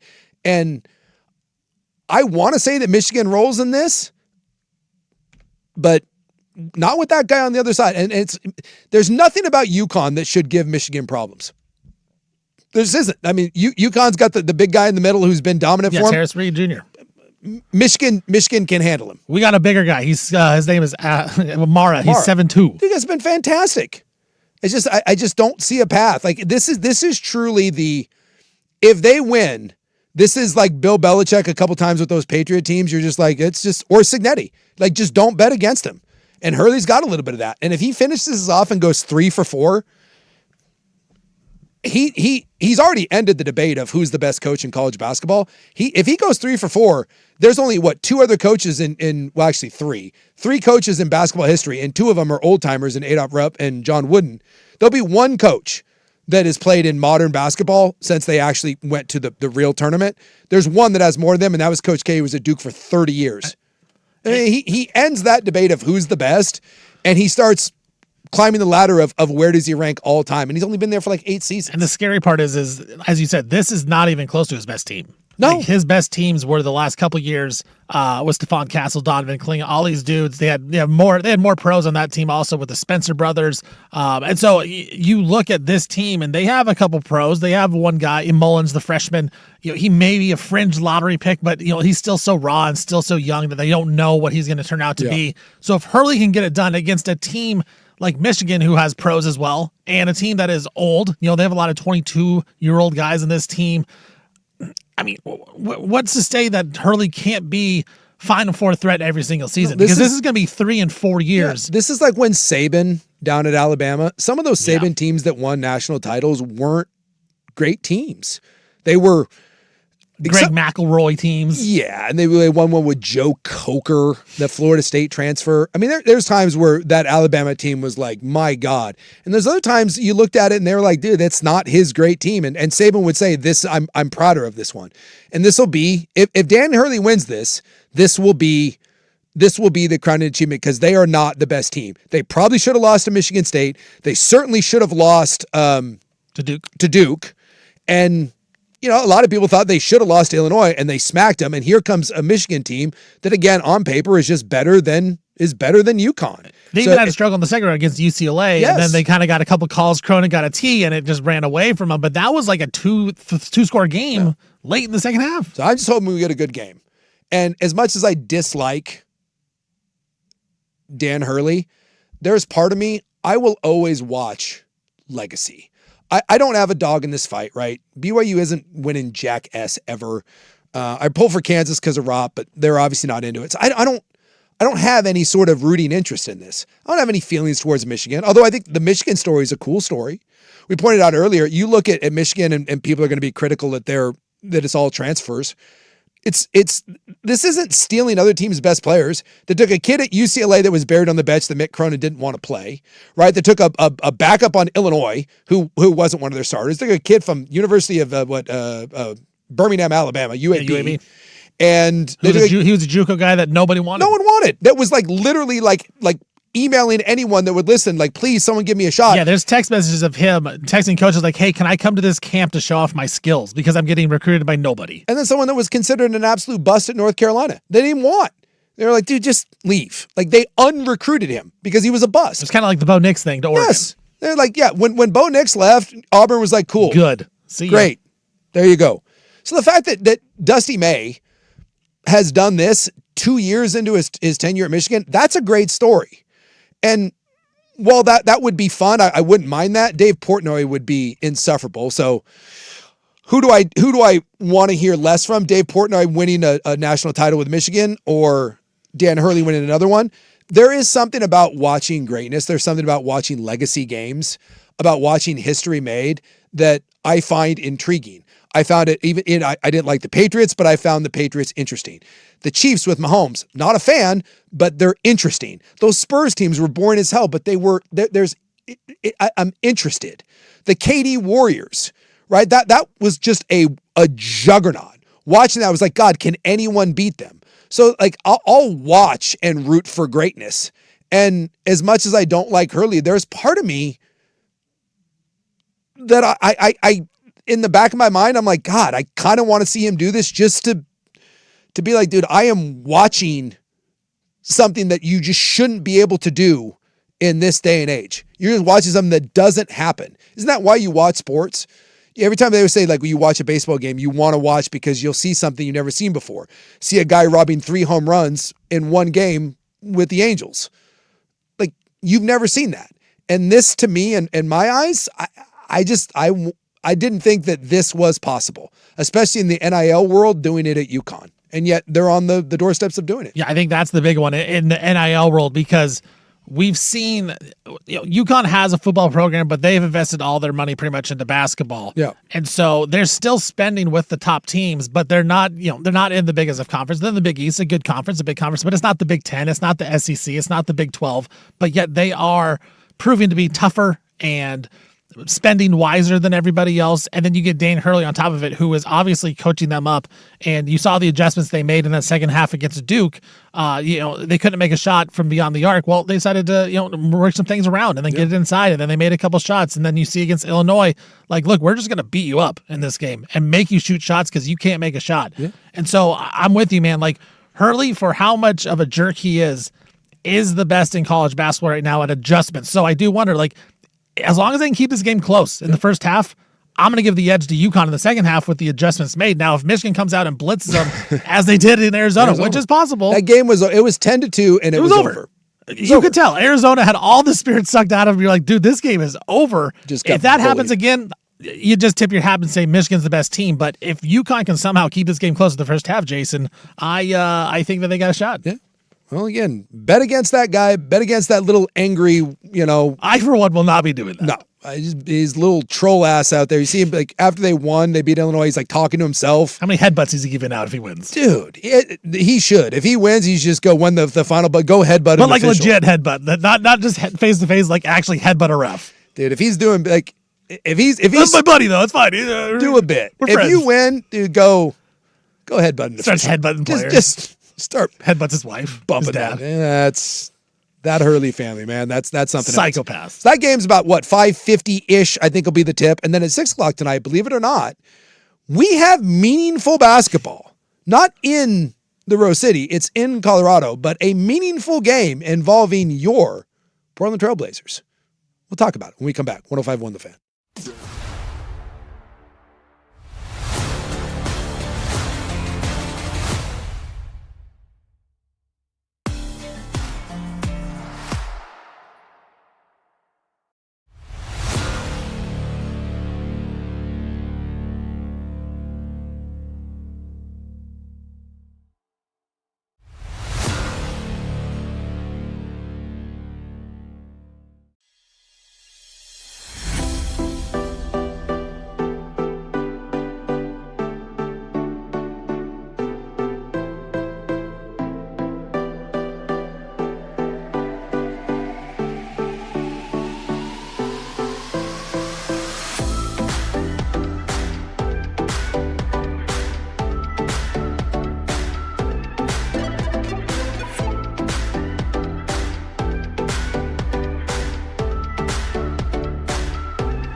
a.m.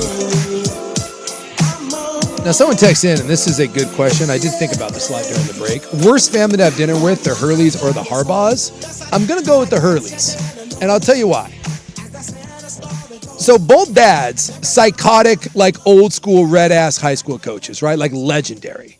The Harbaugh dad and the Hurley dad are both just like pinnacle, douchey, angry high school coach. And then you've got Jim and Dan, which, you know, I think Hurley might be worse, but I'm not certain because, dude, Jim Harbaugh is a lot. I mean, remember Jim Harbaugh and the weird like handshake backslap sort of thing? What was that? I think it was like Jim Schwartz. Like, I'm not certain I could handle either one of those guys. But here's where it tilts. So if I'm going to say it's a draw with the red-ass dads, and while I lean advantage Dan Hurley, I still think that's a draw. I don't want to hang out with Jim Harbaugh, and I don't want to hang out with Dan Hurley. Now we go to the others. Now we got Bobby Hurley, who is one of the all-time punchable Duke players and also a colossal red ass on the sidelines. He just isn't any good at coaching.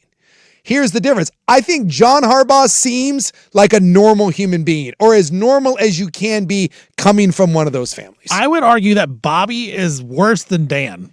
Like, if I'm in a hangout situation, I might want to hang out with Bobby Hurley less than Dan Hurley. So I'm with you. I would rather hang out with the Harbaughs. I think John would be the saving grace. I'd be hanging out with him all day. Like, Jim would come over, like, you know, he'd like give me finger guns and touch me in the shoulder, and I'd be like, stop it, don't touch me there.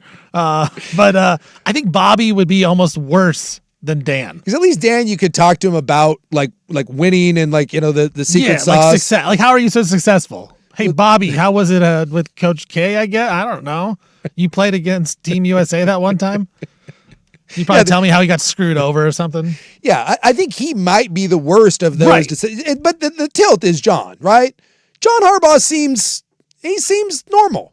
Of that, and I don't know about any of the wives or if there's like a kid or an uncle, but of the main players, John Harbaugh tilts. He tilts that discussion. You take dinner with the Harbaugh. Yeah, as normal as you can be in a Harbaugh. Yes. Because you know, like, there's no, you're growing up in that situation. There's no way you're normal. No. That's like, we all know that family. Right. You know, whether it's in sports, whether it's in business, whether it's in politics, whether like it's in meth and pit bulls, everyone knows that family where you don't have a choice. Like your lot in life is cast. You're telling me you grew up, imagine growing up as a boy in the Hurley family and you told your dad you're not interested in basketball. Yeah, that's not going to be a thing. Like, oh, you see that dad that's like, well, I push my son because he loves it. Does he? Does he, or is he terrified of you? And so the only way that he gets you to like leave him alone once in a blue moon is just to pretend to be to be into what you're into. Hey, Dad, I really like coloring. Yeah, basketball. Yeah, something tells me it's like when, you know, the kid's 3 and you put a basketball in his hand, and then when he's 4, you're driving him to practice every day. Did that kid really pick basketball, or did you have basketball thrust upon him? Just saying.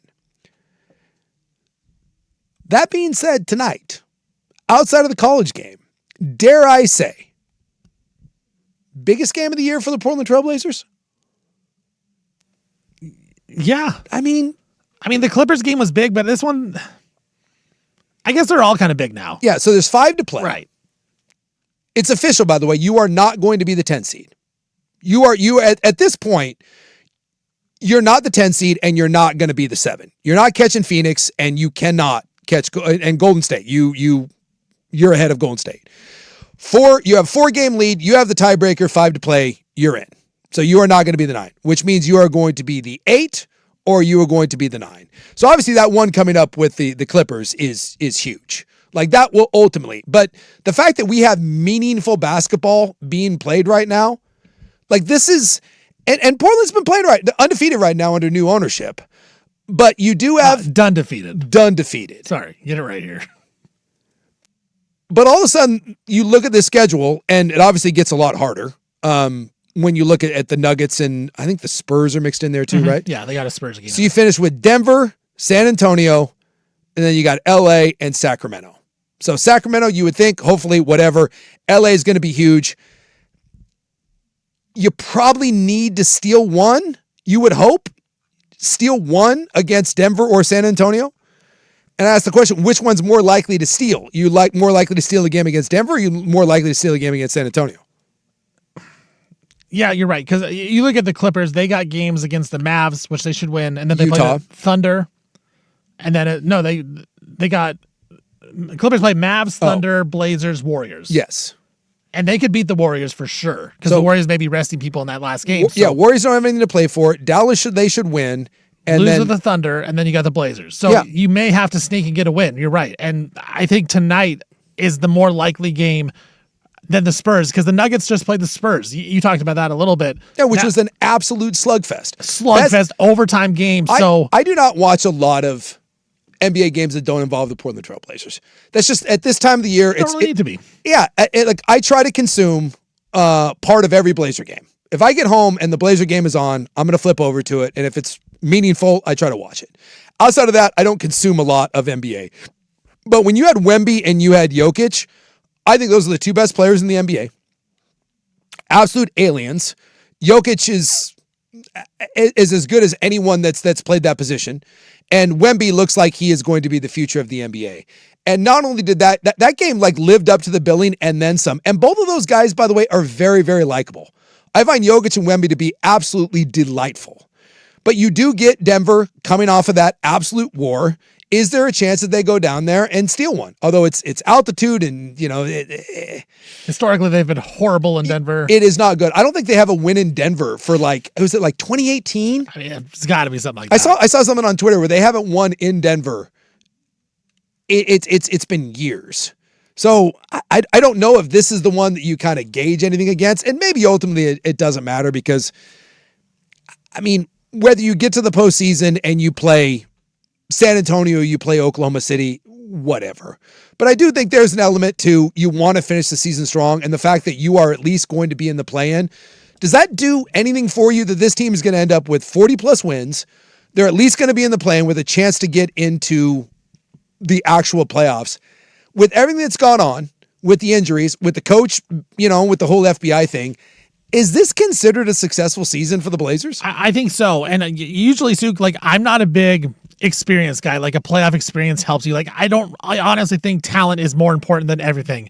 But I do think with this Blazer team, with how bad they've been the last 4+ years, whatever it's been, where they've been ultra tanking, with this team, I actually think some experience would help. So I would love to see the Blazers get in as an 8 seed, get whooped by the Thunder and just say, look, this is how far away we really are, because they would get swept by that Thunder team more than likely. Maybe they get one in Portland, whatever it is.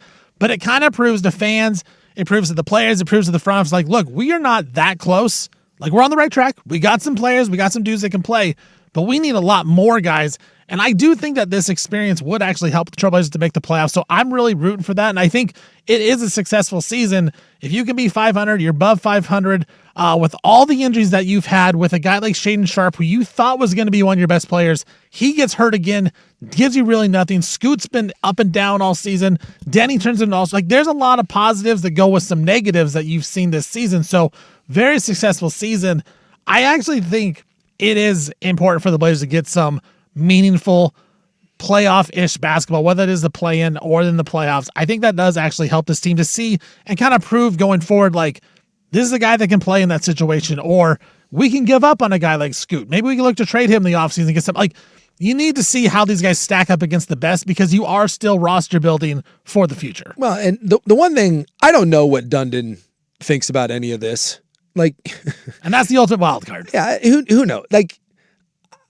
There's a guy that seems so hyper competitive. Does being the 8 seed mean anything to that guy? Not to him. I wouldn't think so. So I obviously everyone there, you're obviously playing for your job. I feel like everything at this point, everyone has kind of been put on notice. And the one thing I feel pretty confident about is this team will not be rolled out next year. If there's one thing that you can take from this year, it's changes are going to be made. I think you're going to end up with I don't know if they'll make a change in the front office. I don't think that Splitter's back. And there's going to be major roster shakeups. They just will. It's that this will not be a rinse and repeat where we roll out the same team and say, well, let's see what happens next year.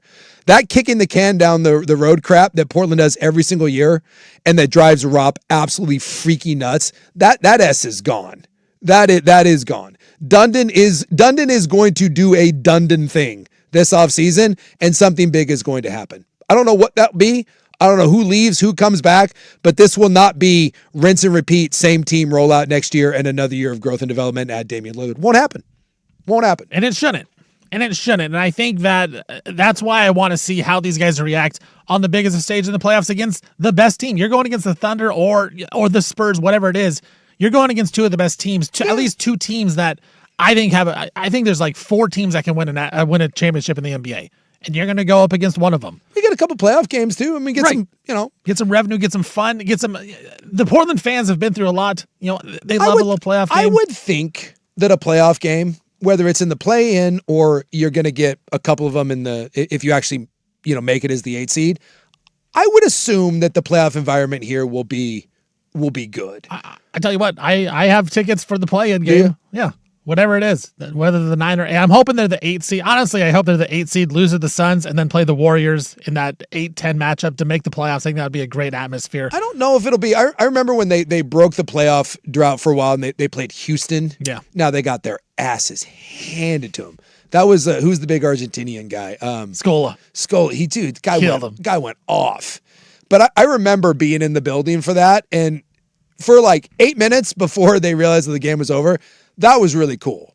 And Dame certainly had some moments there, like with Oklahoma City, where that building can get really electric. I wonder.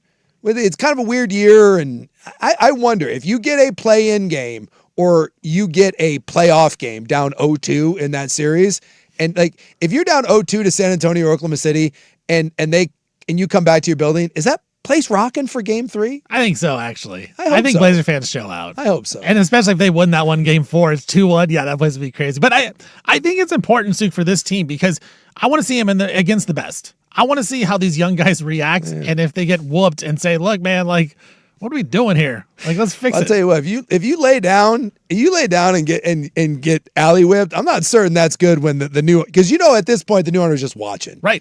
He's just watching, observing. That's what I want. I want more just sample size. I want more sample size of what the Blazers have against the best teams. I think, remember, he said in the press conference that he was told that NBA players don't really play hard and don't really care. He said he hadn't seen that yet. Right. When they're down 3-0, you're about to get swept by the Thunder. We'll see. I'm saying, everyone on that team, from front office on down, you probably should realize that it's like when the principal comes in and overlooks your class, and like everyone has to on their best behavior. Everyone's on their best behavior. I feel like everyone's on their best behavior. Where it's been, we need a sub. Everyone's goofing off, and you're all messing around. No, not anymore. That's probably done. I'm getting some headlines. Got a couple of basketball hirings. Masters week here, and we'll get you ready for a little national title, which should tip. What are we, like 10 minutes away, right? Yeah, 10, 15 minutes. All right. Couple more here. Here though, Stephenwood Sports Center, 105.1 The Fan. Now, from the George McCoy and Warren Allen Sports Desk, a Sports Center update on the Fan Sports Network, 105.1 FM and 1080 AM. First on the Fan, and that's right. As Big Suk just said, the NCAA championship game is tonight in men's basketball. Michigan taking on UConn. For Michigan, their star Yaxel Lendenberg, he got hurt against Arizona, hurt his knee, but he has gone through warm-ups, doing all that kind of stuff. He is expected to play, went through practice. Looks like he should be on the court for the Michigan-UConn game, where Michigan is about a 7-point favorite going into the national title game. North Carolina, they have made their hire at head coach. It's going to be Mike Malone to be the next head man. He has a little coaching experience in college as an assistant coach, but he has never been a head coach on the collegiate level. In the WNBA, Chicago Sky have traded 2-time All-Star Angel Reese to the Atlanta Dream for 2 first-round draft picks. It is Masters Week. Tournament starts on Thursday. Scottie Scheffler is your favorite to take home the Masters Championship for the 3rd straight season. New York Mets, they have placed Juan Soto on the injured list today with a minor right calf strain. He hurt it running the bases on Friday. UCLA women punked South Carolina 79-51 in the women's championship over the weekend to win their first ever NCAA basketball championship. And the Trailblazers do play down in Denver tonight, taking on the Nuggets. Portland's tied for that 8 seed with the Clippers in the Western Conference, but Denver a 7.5-point favorite tonight over your Trailblazers. For more sports scores and stories in 30 minutes, I'm Stephen Vaughn from the George McCoy at Warren Allen Sports Desk. Hurt, missing work, insurance companies acting like jerks. Don't call your mom. Call George McCoy at warrenallen.com. The Fan is live.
We're waving the big American flag right now at the national championship game. It's like when you were a kid and you did the parachute, like in gym class. Who gets to go out there and wave the flag? So you just like random? There's some randos out there? What was the point of the parachute, by the way? I don't know. I do remember that. I love the parachute. Just up and down. Yeah, and then you did like the igloo with it, and then occasionally you put the balls in the middle of it. It's the dumbest thing to do as a kid, but that I loved. Like when I think back to my childhood, you do all kinds of just ridiculous crap, and you're like, why was that fun? And if I had to think of the most ridiculous thing that you did as a kid that I loved was the parachute. I don't know why. There was that big there was the rainbow colored parachute. And then that was like your day in gym class. If you asked grown men to go do that, like right now, you'd be like, what? Why? Why would I ever do that? Like there may be things now that you seem silly, like maybe swinging or like, you're on the recess monkey bars or whatever, but you can see why that was enjoyable. I don't know why the parachute was enjoyable. You're telling me if you and your friends got together at a park and they're like, hey, we brought a big parachute. You don't want to... The hell am I going to do with that? I don't know. I feel like I would go out there and I'd start going up and down with it, just like I didn't. I feel like that's just what I thought when I saw you out there. Like if you got Blazer game, they tell you got to have the big flag. Because right now, USA. Yeah. Would you wave the big flag? Yeah. You want to wave the big flag? I kind of do. You do? Yeah. I think it'd be fun. You stand out there and say, you don't get to be down. Like you just get to walk down before the game, and that's you get to wave the flag up and down. Wave the flag up and down so it looks like it's waving in the air, and then you go back up to your seat. You want to wave the flag? I think I would. I don't know if I'm waving the flag. Like I do it. Like I said, I think I'd do it at a park if my friends were like, "Hey, we brought a parachute here. Let's wave it up and down." Like if I got to do something cool, like if I got cool seats down there or whatever, I got to meet one of the players. You had to crawl underneath it or something. Oh yeah, but if I just had to walk out there, because then I got to leave my seat because I'm not down anywhere close. I got to walk down from the 200 level, right? And steps. I got to go all the way down there, and then I walk out there, and then they hand me the flag, and then I wave it, and I got to walk back up to my seat. And depends how your legs are doing. Yeah, I mean, if like you right now, your yard work legs, you're tired. I can't walk down there. Dude, I almost went down. We were starting the show. It was like second segment, and my legs are a little tight. I spent the whole weekend laying pavers, and it's just working with pavers and it's an awful experience.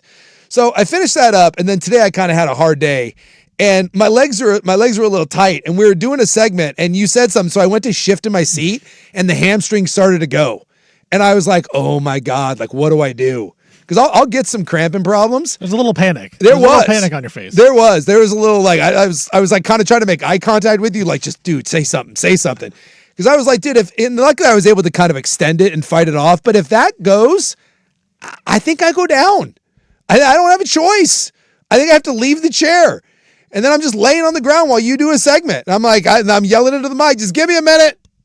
You go to emergency break? Yeah, I mean, I guess I would start talking for a little bit and I'd check on you and then I'd probably be like, yeah, emergency break here. Big Suk might be dead. He's laying on the floor. Well, at least it wouldn't be a cardiac thing. It's just that just leg problems. Yeah, leg problems. Every now and then, if I have a hard day working out, I'll go home. And if I'm on the couch for more than 20, 30 minutes, I have to be careful when I get up. Because if I just spring up, dude, it goes. And when it goes, then I just need to be left alone for a good solid half hour. That, Dad's not going anywhere. Dad's on the couch. We're vertical. We're not getting vertical. We're horizontal for at least a half hour. Yeah. I won't even attempt to move. The legs stay perfectly still. I yell at everyone to go nowhere near me. What do you need? Nothing. Just leave me alone. 30 minutes. And then a slow ginger, kind of roll off the couch. It's, the hamstrings are a little tight. Yeah, I did yard work the weekend before, and I was sweating, and I was tired, and I took a shower, and I went down and laid down, and my son was like, "You're really sweaty." I'm like, "Yeah, because I did yard work, and now I'm tired, and my body hurts." And they're like, "Hey, make me a PB&J." I'm like, "No, dude, you got it." Dude, yard work kills you. I don't know what it is about yard work. I work out a bunch. I'm in good shape, but there's just yard work is the hardest thing in the world. It was I did 4 hours, 2 days. 4 hours on Saturday, 4 hours on Sunday. Did a little pressure washing, laid some brick pavers, sanded them a little bit, cleaned up some yard debris, cut some. It was one of those, you realize that last winter you did nothing to your yard, and now you're damn it, it's going to be nice, and you're all right, you got to go out. So I did one of those. I got a blister on, my hand is one big callus, and yet somehow I managed to find the one part of my hand, and it got a blister. Both my hamstrings feel at any point they're going to go. My back's a little tight. It's a whole thing. It's a different. It's like you go from when you're a kid, you go from soccer season to basketball season. It's a different type of in shape. Yard work is the ultimate. You can't get in shape for it. No, they always say, right, that the only thing that gets you in football shape is playing football. The only thing that gets you in shape for yard work is yard work. I'm convinced that it's nothing really, because you're going to different yard work is different muscles. Yeah, professional landscapers, I'm convinced, are the most in shape people like on the planet. That's all. It's like those Sherpas, like Mount Everest. Like everyone's like dying on Mount Everest, and some Sherpa is carrying like 7 refrigerators, and he's walking up and down it like it's no problem. I'm convinced that's landscapers. Never get in a fight with a landscaper. That's the most in shape human being in the world. That guy's made of granite. Like, hey, what do you do for a living? Landscaper. I'm like, I want nothing to do with you. Dude's a freaking machine. I did 2 days of landscaping. My candy ass. 2 days of landscaping. Not even full 8-hour days. Like 4 hours tops. And now I'm down and out. Can't handle it today. Damn near went down.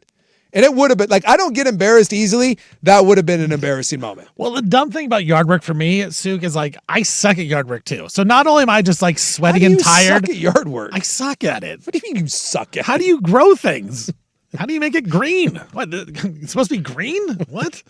And the worst part is I worked at Columbia Edgewater back in the day as a maintenance guy. And you weren't No, they realized I suck so bad, so they stuck me on water crew. Hey, water this. Water it. Yeah. That was I didn't know you could be bad at yard work. I just thought yard work was, now you can be lazy. No. And not manual labor, I'm right out and I suck at it. I can tell you that. The only piece of yard work that I refuse to do, bark dust.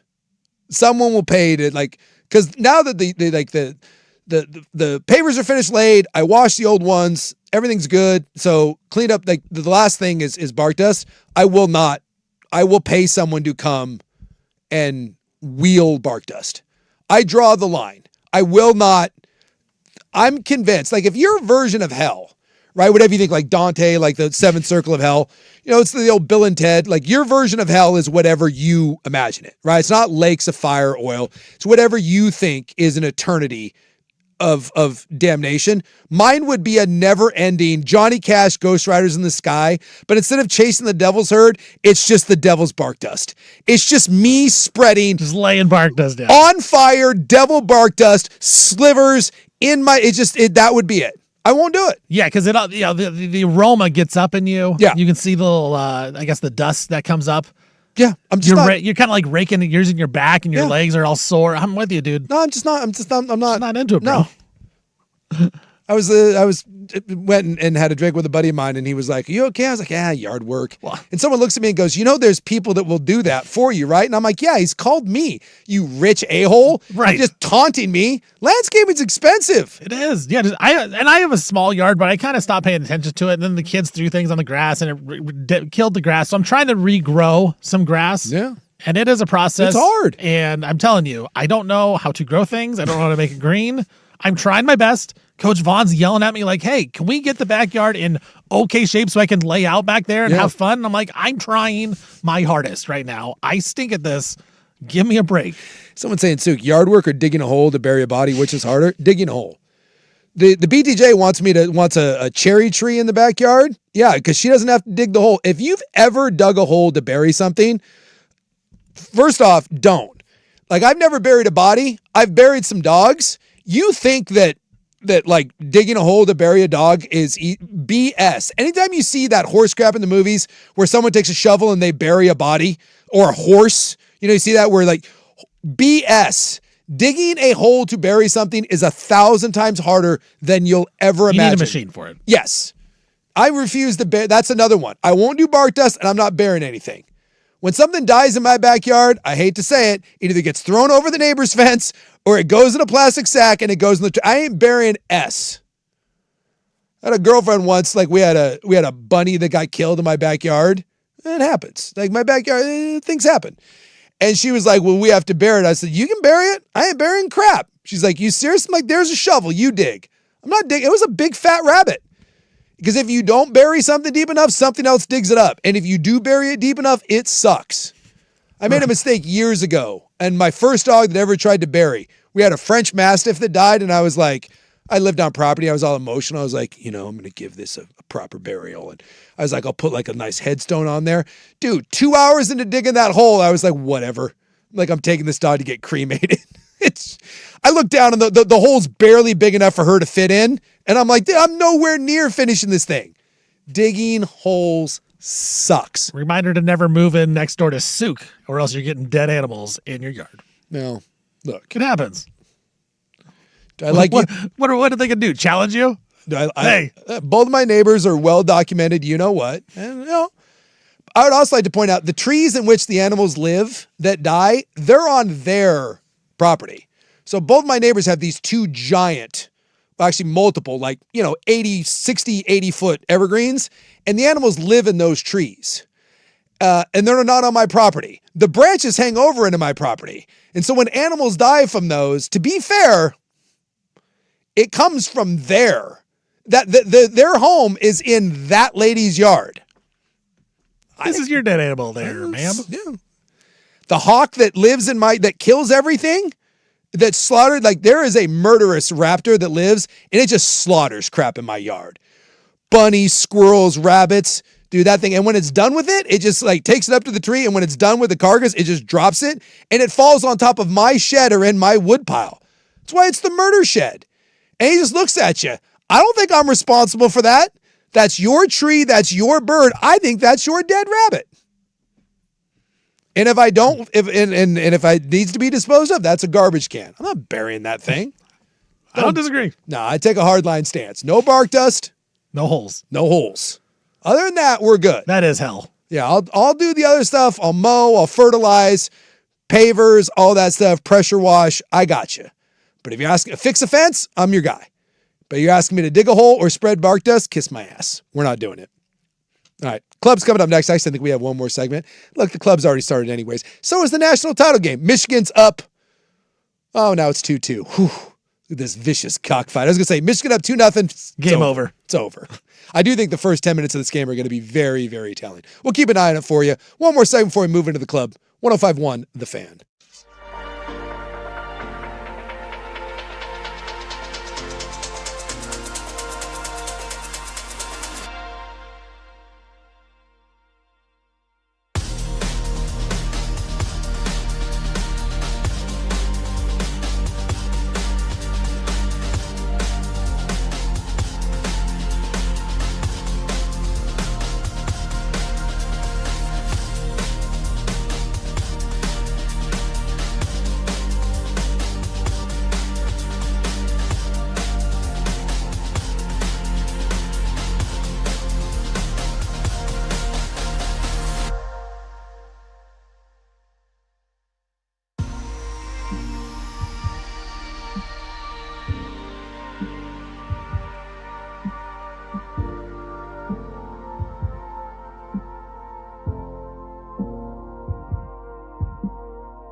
All right, run a little behind here. Do a quickie here and get back on the clock. Clip 1080 coming up next. Talk about space toilets, 81-year-olds that can't work smartphones. Let's see what else we got in the old tickle trunk. Have you seen the new the TikTok trend of the deep runs? No. Someone's going to get shot. Freaking TikTok challenges.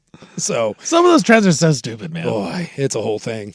So yeah, right now 9-4, by the way, here early on. And look, it's 9-4. Don't read anything into it, but I will tell you, at least early on, it just, when we were watching Arizona, Michigan just, they looked bigger, stronger, faster. It just looked like the more athletic team. And early on in this UConn game, Michigan, in a stunning development, looks bigger, stronger, faster, more explosive. Yeah, Roddy Gale just had a block. The Michigan player just blocked UConn at the hoop, and it looked like a dad blocking his son. It just you're right so far, quick. And this is the thing. This is what Hurley does best. Hurley's going to get his guys ready. Yep. But if you're going talent by talent, you're going player by player. Yep. Michigan has the better players. They're more athletic. They're bigger. They're better. Do not write off UConn. You can't write UConn off. So early on, it's 9-4, but it just kind of get the, I don't know. It just, you kind of get the feeling watching it early on that you do this sometimes when I go to football games. You're just like, one team just looks faster than the other one, and that's Michigan. Not only does Michigan look faster, but they look bigger. And that's usually not a great combination for the other squad. Yeah, if you're not as big, hopefully you're better. If you're not as good, hopefully you're bigger. All right, we come back. Club 1080 here on The Fan. Hey, it's Suk. And guys, let's talk about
Now, from the George McCoy and Warren Allen Sports Desk, a Sports Center update on the Fan Sports Network, 105.1 FM and 1080 AM. First on the fan, NCAA men's basketball season ends tonight with the end of the Final Four. Michigan taking on UConn. Yaxel Lendenborg, the star for Michigan, he is playing, even though he hurt his knee against Arizona right now. Early on in the first half, Michigan up 9-4 over UConn. North Carolina, they have a new head coach, and it is Mike Malone, the former Nuggets coach. Malone does have a little coaching experience in college as an assistant coach at a couple schools, but has never been a head coach on the college level. In the WNBA, Chicago Sky have traded two-time All-Star Angel Reese to the Atlanta Dream for a 2027 first-round pick and a 2028 first-round pick. It is Masters Week starting on Thursday. Scottie Scheffler is the favorite going into the tournament. This is the third straight year he is the favorite heading into Masters. New York Mets have placed Juan Soto on the injury list today with a minor right calf strain. Hurt it running the bases on Friday. UCLA women, they crushed South Carolina 79-51 on Sunday to win the NCAA basketball championship for UCLA. It's their first NCAA basketball championship for the Bruins. And the Trailblazers just about to tip off here against the Denver Nuggets in Denver. Portland tied for the 8th seed in the Western Conference. Nuggets 7.5-point favorites at home. For more sports scores and stories in 30 minutes, I'm Stephen Vaughn from the Georgia Coy at Warren Allen Sports Desk. Hurt, messy work, insurance companies acting like jerks. Don't call your mom. Call Georgia Coy at warrenallen.com.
In honor of our fallen hero, one Isaac Robb.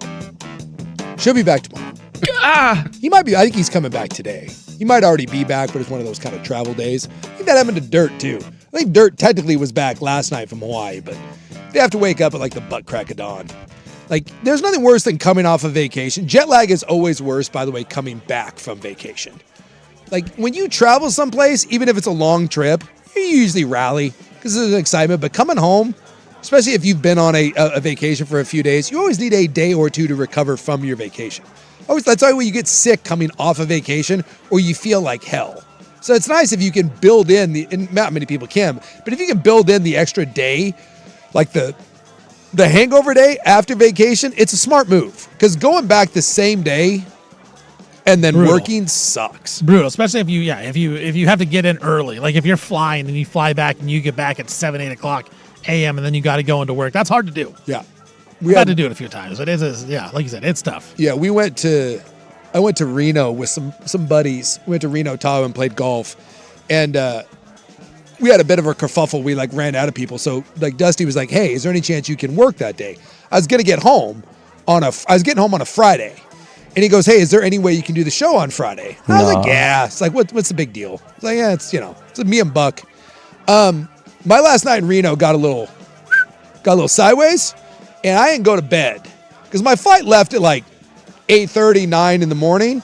And so it's kind of one of those evenings where at some point you're like, whatever. I'll be fine. It's just one day. Yeah, you're like, all right. It's I got one show. Buck was hosting. So I didn't even think I had to host.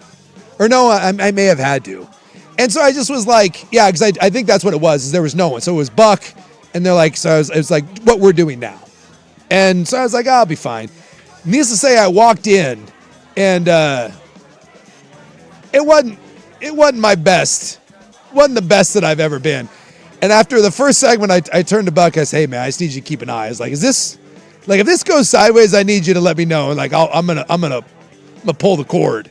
I was I was a little shaky. I remember I got like a Monster or like whatever, and I was like, I'll get some caffeine in me.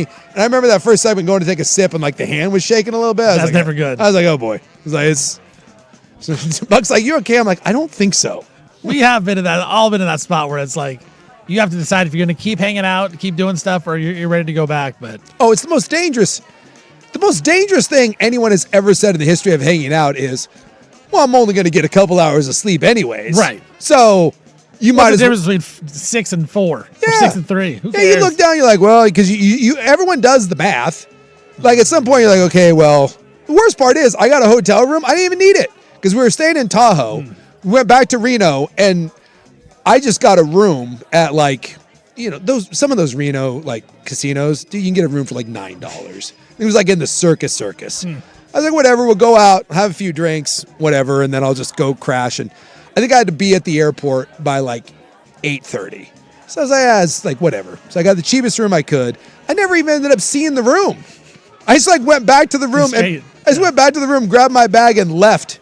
And so I had that theory where I was like looking down. I was like, well, by the time I get back to the room and like take a shower, I'm like fall asleep. I have to wake up in like 3 hours. I'm like, It's like, it's like borderline. And then you're like, well, I mean, at this point, it's I'll like sleep on the plane. Yeah, you're like, you're fine. That's the most dangerous logic because it's not like you stay in the current condition that you are, because once you've decided that you're not going to bed and you're gonna round the horn. You're not stopping. No. You're like, well, why now? I'm like, and so you just keep putting the pedal down. And that's the biggest thing. It'd be one thing if you just stopped and we're like, cool. It's like 3:30, whatever. I'll do this. I'm gonna sit in this chair and just hang out and drink water until I have to leave for the airport in like 4.5 hours. But that's not what happens. No. You're like, well, I know where to go. I'm not driving anywhere, so let's keep this party going. And by the way, I remember it was the middle of summer.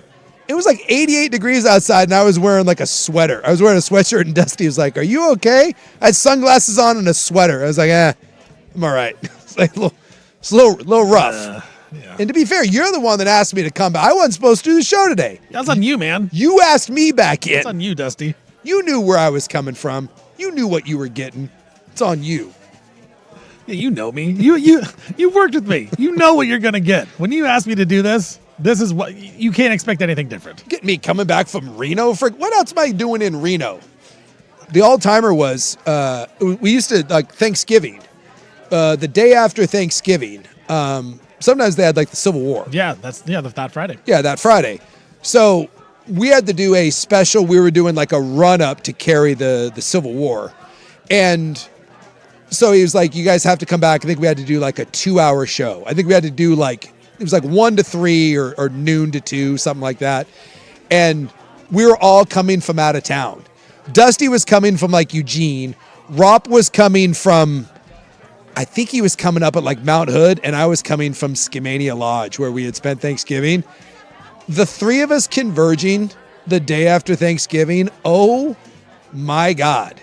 And by the way, whatever time the show started, we all rolled into the studio at about 5 minutes till. And every one of us just looked, it was the Spider-Man meme. Just pointed at each other. I'm just not into it, bro. If you want to talk about that, that was either the best or the worst show that we've been doing this now for 20 plus years. Depending on how you look at it, that was either the best or the worst show. Nothing in between. No, that was one of those where everyone was just like, what do we do? I don't know. What can we do? Are we really going to talk for 2 hours? Someone has to be here. Someone's got to be here for 2 hours, so let's go. The best ability is availability, so there you go. We were there. All right, we come back. I've got master spending, what happens when you're too old to work technology, and according to Hustle Bitch, that's a real guy to follow. I love Hustle Bitch.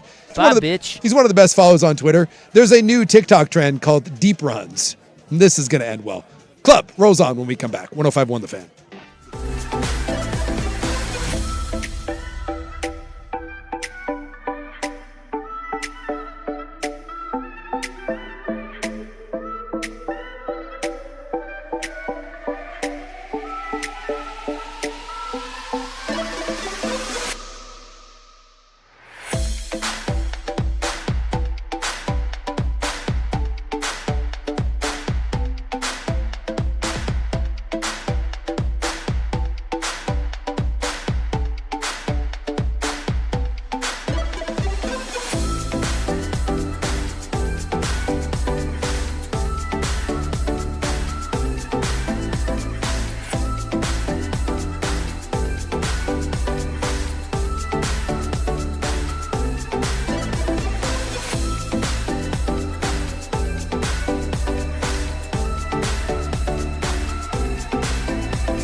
Now, I am not on TikTok, but I do get sent TikToks all the time. And so you click on it, and then you can watch the one little one, and then it's like, do you want an account? No. I can't do TikTok. It's a wild place, I'll say that. I know. I feel like at a certain age, like you age out of things. Like I'm damn near 50. I don't feel like a 50-year-old should be on TikTok. I feel like at that point I'm like a predator. It's weird. And there's not like nudity on TikTok either, right? No, it's like Instagram. It's like Instagram. You got the TikTok hots, the Instagram hots. But they keep it translate. They keep it somewhat above board, right? Yeah. I still think it's like, because as far as I can tell, TikTok is just a bunch of people doing dumb crap and hots. And I feel like at a certain age, you don't belong. It's like when you see fashion trends and you know that you shouldn't be doing them, you're like, yeah, I'm not doing that. Like I'm too old. And that's where I feel like TikTok. But I do see stuff on there. People send it to me. And I'm always fascinated at the new trends. And I'm waiting. Every time I see one of these, I'm like, I don't know how these things become trends. This is the first time that I actually think a trend is actually mildly interesting. But at the same time, I also think that someone's going to die, which is not, because most of the time I see what's the new trend and I'm like, oh my God, this is the dumbest thing in the Kill world. me now. Yeah, just kill me now. I'm like, how is this? It's the 6'7" thing or what? I'm like, all right, whatever. But I try not to judge. Again, it's not for me. Nothing that's happening on TikTok is for me. That's a great point. It's not. And I've got it. See, because I was with you. I thought, man, TikTok's stupid. And then my wife kind of talked me into it. I'm like, all right. So I signed up for it because I started posting some videos and stuff on there. Yeah. Believe my Blazer stuff. And then I'm like, you know what? As long as I know this is not made for me, I think I can deal with it. The older I get, I've gotten better at just accepting the fact that I don't have to understand something. Like it's not for me. Like this seems stupid. It's dumb. Why is anyone doing it? And I'm like, oh, well, because it's for 22-year-olds. Clavicular. That seems like the dumbest thing in the world. Fame maxing or whatever. Not for me. And that's fine. I get it. You're young. You're hot. You're in school. Yeah, man, knock yourself out. It's what you want to do. Hit yourself in the face with a hammer. What do I Did you hear care? about him, though? Something happened, and then his parents got mad at him and are threatening to kick him off of their cell phone plan. He's still on his parents' cell phone plan. Well, isn't he super rich? Yeah, and he still has his parents paying for his cell phone. How much is a cell phone? Like, I think he can afford it, right? Is Clavicure making money? I'm assuming he's making money off this. That's what he. I mean, that's the aura you get from him. But I don't think he does. If he can't pay for a cell phone, his parents are. Aura goes down. So apparently, this is the new trend. And I ended up watching 7 of these today. And I think they're kind of funny. But at the same time, it's rude. And I actually think it's really dangerous. So I guess this started with Scientology. And now it's making its way to other churches. Have you seen the deep runs? Yeah, I have seen these. So they're just, I would think that you would just do it with a GoPro. But it's not a solo. They're doing them 2 at a time. So it's just 2 people. And they burst into Scientology centers. There's one just right down here in Portland. And it's very secretive. But the Mormon church is like this, where you're not allowed to go in it. When I was at the Vatican, you can't just wander around the Vatican. So I guess this started with Scientology and now it's branching off into churches and other places. And you just burst in and you run by security and you just see how far into a building you can get. Today I saw the deepest Scientology run. And it's just a bunch of, there's nothing cool. No. But it is kind of interesting that what happens inside a Scientology church. I do think it was kind of interesting. I kept watching to see if there was going to be something are you going to barge into a room and be like, oh my God. What's the Severance with the paper mache hats and some weird crap. I'm like, oh, I keep thinking if he turns the right corner, he's going to find the really weird Scientologist stuff. In reality, it's just I don't know, it's a bunch of people in vests. No one's doing anything. But I'm fascinated by that. And I kind of want to see people do this right up to the point where can the Scientology, can they shoot you? In today's day and age, you don't know why anyone's running through your space. You're an intruder. What sort of leeway, what is considered reasonable force? Right. When I'm just if I burst into I thought about this with the Vatican. I'm guessing that if I just started running through the Vatican past security, I think the Vatican's going to shoot me. Right, because they have guards watching. They have guards. But the Mormon temples don't. My dad works at the Mormon temple. Do you think like old man Sukanik's going to tackle you if you go running through the Mormon temple? And I will tell you, they've got interesting rooms in that place. Like nothing like super like, there's nothing like scandalous, but if you saw some stuff in there, you'd be like, whoa. Like if you burst in and you saw what people are wearing and you saw some of like the ceremonies, you'd be like, whoa. Like that's really weird. But you'd be like if I told you that someone did that, you'd watch, right? Right. Yeah, I'm interested in this. I've seen the one you're talking about, the Scientology, the farthest run into the Scientology center. Because you're right. Because they are trespassing. Yes. They are not invited guests. You are not. You are not wanted there. And they people are trying to stop them. People are trying to trip them. One guy's trying to tackle him. Right. Now, no one goes Terry Tate office linebacker, but I would assume that you have the right to do that. I don't know if you have the right to shoot someone, but in what world, we got an Iran thing happening right now. We're being told sleeper cells. Is it really a wise idea to run into a church and evade security and try to get as deep as you can into that building? And I do churches have armed guards? That's a weird.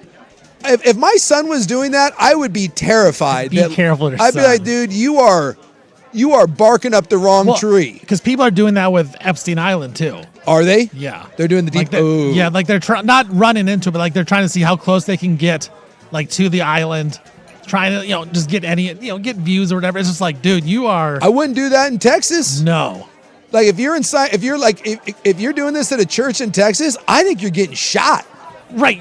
Yeah. Because do they have the right? Because you are not wanted there. You're breaking the law. You're trespassing. I don't know if you can shoot them, but it is interesting. I feel like if they saw something you weren't supposed to see, they would shoot you and they would just erase the video from Earth. Like someone saying you're going to walk in and see someone shaving scrotums. I don't know. Nobody knows. I've been inside the Mormon temple. Now I haven't been everywhere inside the Mormon temple, but and that's even me. I've been in that place. I've been in all the rooms.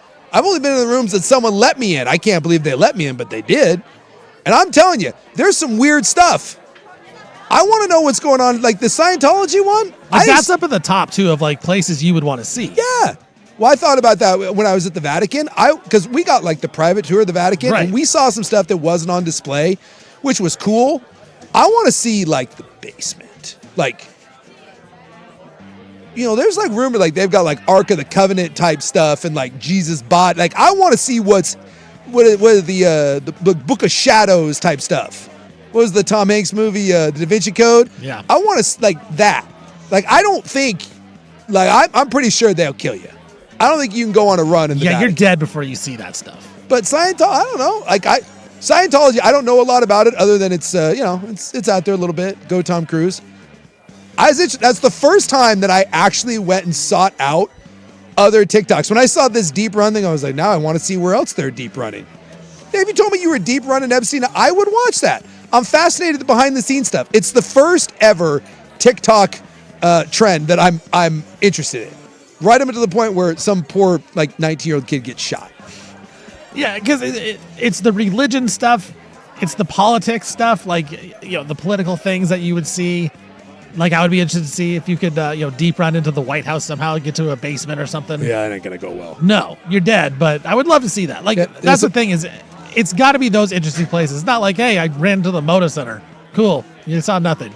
Well, what if you made a deep run and you made a run into the Allen apartment? I guess that's a good point. I would be interested in that. See, I've been in the bowels of Moda, but to most people, you haven't. So if someone did a deep run into Moda Center and you got into the Blazer locker room and you got up into the Allen apartment, I think people would watch that. The Allen apartment's the one spot I want to see. Yes. What weird things are there? Did you see that Dundon was in there? The light was on. The light was on. He Dundons. He Dundons up in the... man. Hey, do you think there's something up there? Well, if you buy a team for $4 billion and change, you think they bring the misses? There's at least an elephant bones or something, right? Do the you invite them yes, yeah, right, yeah. During the game, you bring the wife, right? Yeah, you look during up the game, dude. How cool would that be? It's the Blue Jays. How they got that hotel? Yeah, the hotel. Dudes are doing it with their wives right there. 100%. Yeah, people said a lot of people in the church are packing. Exactly. I don't know if the Scientologists are gun people, but I know a lot of the Mormons are packing, but I don't think you can bring guns into the temple. Can you just shoot people, though, if they just run onto there? You can if it's like someone runs into your house. There was a British trend for a while where people were entering people's homes and refusing to leave. They were just like, they would walk in and they'd sit down on the couch and be like, oh, what's for dinner? Try that. Yeah, try that in America. Yeah, it's like, it's not a good idea. I keep waiting for one of these things to go south. And I also like to point out, these people in Scientology, terrible blockers. Like, you got to be able to bring that kid down. I feel pretty confident that if someone makes a run through a building I'm in, I can tackle that kid. So you're telling me if you make a run into the Scientology building, you, Jason Sekanik, you're getting farther than anybody. They're not bringing you down. I'm not the, You're faster than these clowns. Yeah, you know what? Can I push people out of the way? Yeah, dude. Yeah, if you let me run over, I think I'm getting deep into the Scientology building.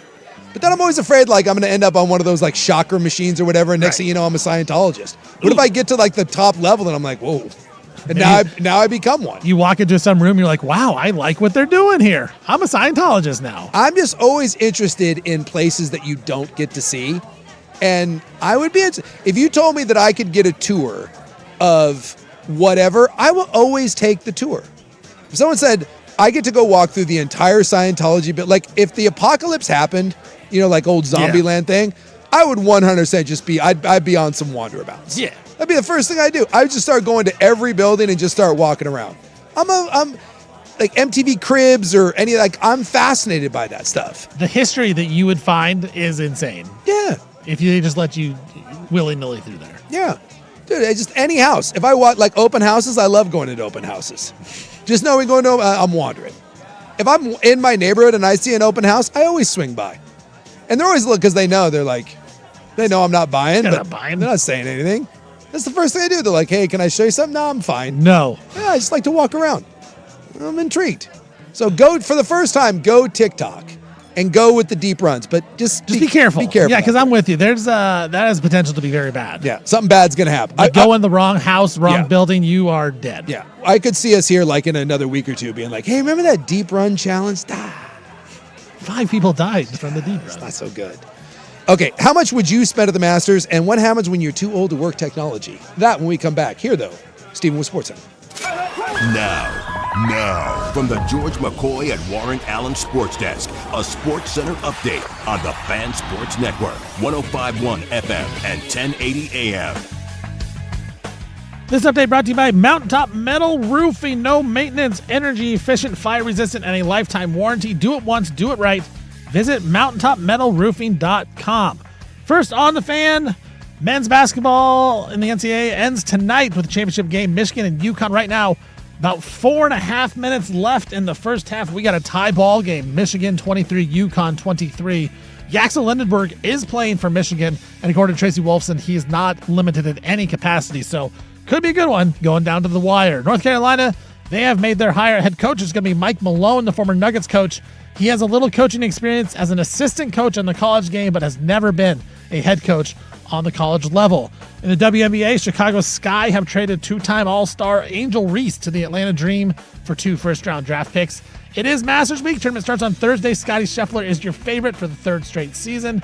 New York Mets, they have placed Juan Soto on the injury list today with a minor right calf strain. He hurt it running the bases on Friday. UCLA women, they whooped South Carolina 79-51 on Sunday to win the NCAA basketball championship.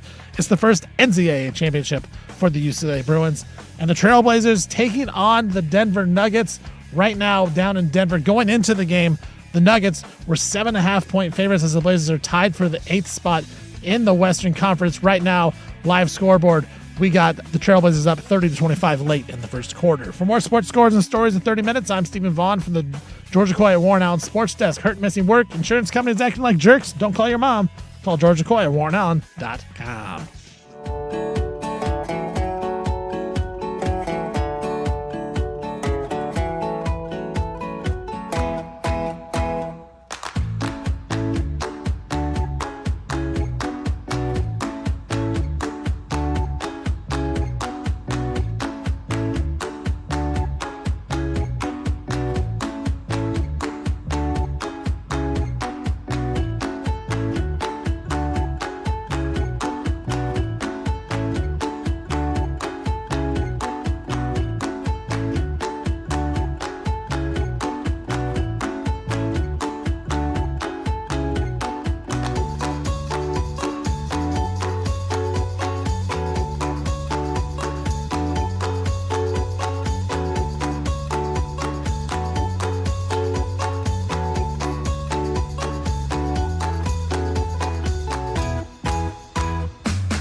UConn 25-23.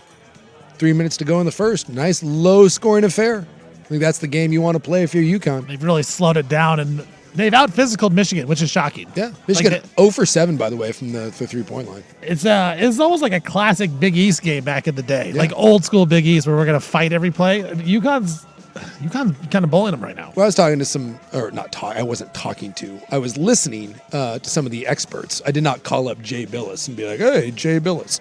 I was listening to some of the people that were breaking down the game, and they were kind of alluding to the fact that UConn wants to play this in a low-scoring affair. They want to keep this thing like in the 70s, maybe even in the 60s. Well, I mean, there's a couple minutes to play right now. This game may be in the 50s, so that's kind of up the. That's right where you want to be if you're UConn. Also, with the whole deep run thing, so many people talking about church and guns. Am I the only one? Now, I am a bit of a godless heathen, but I did grow up in a church, and I was always fascinated. Am I the only one that thinks it's weird that churches love guns so much? Like, that always blows my mind. Like, growing up in the LDS church, it was always one of those things. Like, I tried to go along with this, what I was raised in. It didn't work for me. But I gave it varying degrees of effort over the years. But I never understood, and certainly down south and like in Texas, they're big into that too. It's always like, I carry a Bible in a 44. That stuns me so much. Like,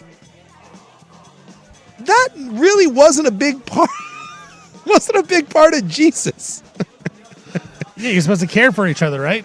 Not shoot each other. I often saw Jesus walking around. I must have missed that one. And all the warnings of Jesus, I was never like, and then the Lord saith, and I cocked my 12 gauge and I leveled it and I bleweth him away. It just was always fascinating to me that the more churchy someone was, the more likely, in my experience, they were to have a lot of guns. And they will shoot you, yeah. They're like, no, yeah. I'm not a church guy. I'm not a church or religion guy. So I'm not yeah, a gun guy it either, is a little shocking to me that they are. But you're right. They do seem very, very gunny. Yeah. If you see like an Oregonian, chances are there's a cross on there too. Right. It's like, hey, he died for us. Jesus gave me this right. To have That's a gun. right. Jesus and guns. I wouldn't be respecting Jesus if I didn't have a gun. It's just an interesting dichotomy that I've always found. But hey, to each their own. Yeah, no Said problem I'm with not it. like a super gun guy. I'm not a super Jesus guy. I'm just fascinated that of all the two things that like meld together. So when you're talking about like ice cream flavors, and you're like, man, I can't. Who is this? Salt and Straw that always does like they do like a blue cheese and pear. Yeah. Like, how does that work? But it's delicious. That's churches and guns. Don't understand how they go together, but boy, it seems to work. Because that's the last place I would want to break in somewhere. Is like a country church. That's not. Yeah, you're automatically dead. Yeah, I feel like it. I feel like that's going down.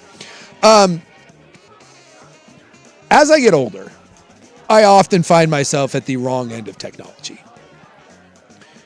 And it's kind of one of those things that like AI right now for me is like, I don't have ChatGPT. I don't use Grok. I'm not an AI guy. Never used it. Not up my alley. And that's when I realized, because like up until now, there's nothing that really like overwhelms me, right? There's nothing about, my computer, like, although the printer, can we also talk about how no printer ever, the Wi-Fi ever works on it in the history of mankind? To this day, I still have a corded printer. It doesn't work. There's never been a printer that successfully works on Wi-Fi. It's the biggest horse crap in the world. But I realize with AI, I am going to get left behind. And I'm going to become that old guy. I remember once having to explain Spotify to my father and my stepmom. Oh my God, it was brutal. You're like, and you realize at some point you just age out of technology. But for the most part, it's usually something that is like, it's not essential to your life. Like, I don't think my dad cares that he doesn't understand the way Spotify works. My dad still plays records and he still has a CD player in his car and he's doing just fine, right? Doesn't bother him on a day-to-day basis. But there's one old man in Los Angeles. He is 81 years old. And I kind of feel bad. I kind of feel bad for this guy. So he's 81. What was his name here? I'm looking to see what his name is. Errol Segal. He is 81 years old. And he has had season tickets to the Los Angeles Dodgers for 50 years. He went with his dad when he was growing up, and he has been a season ticket holder for 51 years. So when he was 31 years old, he bought season tickets to Chavez Ravine. there's a problem. This is the first year the Los Angeles Dodgers, under no circumstance, will allow you to print your tickets. It's no good. Everything has to be digital now. One problem. My man Errol here doesn't have a smartphone. Has no way. He said he has a flip phone. It's cute too. He's got this old brick cell phone. And he said up until this point, the tickets have been digital, but they do have the ability to print them out. So he doesn't get hard tickets, but he can print it out. He's allowed to print out his tickets. So somehow at home, he has managed to print out his tickets Probably every got year. an email. I would think so, right? Or maybe his granddaughter helps him out or Right. whatever. But I saw the interview with him, and he's right there. And, he's just, and I've seen plenty of people that do that. You bring your ticket on your phone, or you can download it, in a PDF or whatever, and you scan it. But I have seen places that are doing this now where it has to be the live QR code or the little bar. It's a moving bar, like a screenshot of it will No, not the get you in. screenshot don't work anymore. Yeah, you actually have to have the one that's like it's active. Well, my man Errol or Earl, whatever, Mr. Seagal, he doesn't have a way to do this, and he's panicking. And he says he's reached out to the Dodgers multiple times, and he can't get an answer. So he's kind of hooped at this point that he doesn't have a smartphone, and they can't let him print out his tickets. And first off, if you're the Dodgers, come on. Figure it out, Dodgers. Dude, it's been a season, and I keep looking to see if there's an update on this, but every time I check, I haven't seen anything. You would think at some point someone would help this guy out. Someone would help him out. Also, if he can afford season tickets, can he afford a smartphone? Can the Dodgers get him a smartphone for him? Is it any more expensive to have a smartphone than it is a flip phone? Yeah, can't they just get him like one of the weird carriers? Just like, the pay for it and just get you a smartphone. I mean, But they said the Dodgers have, up until this point, the Dodgers have flat out refused to provide him with paper tickets for the 2026 season, effectively shut him out of games. that's crazy. The Dodgers need to rectify this. They need to look, if this guy is so dead fast and saying, like, I am not getting a smartphone, I'm against it, because there are some people out there that are like that. My parents were like that way. I finally got him switched to a smartphone like a year ago. They used to have flip phones. I'm like, get a smartphone, you psychos. They finally did. If this guy really is saying, I'm not getting a smartphone, they have to, like, print tickets for him. He says that he has called multiple times. He's had people reach out for him, and they just up until this point no. And so I guess he has been shut out of these games. Like, he has shown up. They've only been a handful of games, but he has not been able to get into games. He even offered to pay extra. He said, I will pay extra if you give me the option or if you print my tickets. So no one at the Dodgers can help this guy out. And so I asked the question, how does this end? Do you think the Dodgers eventually cave? Because now, like, this was picked up by the New York Post. Yeah. Like, I mean, obviously, like, this has been covered by the local LA media, but it's now become a national story. Do you think the Dodgers cave, or should they tell the old man, hey, like, dude, we can't make exceptions to every old timer. Smartphones have been around for 20 years. Everything at this point, I couldn't tell you the last time I saw a paper ticket. This is just the way it's going.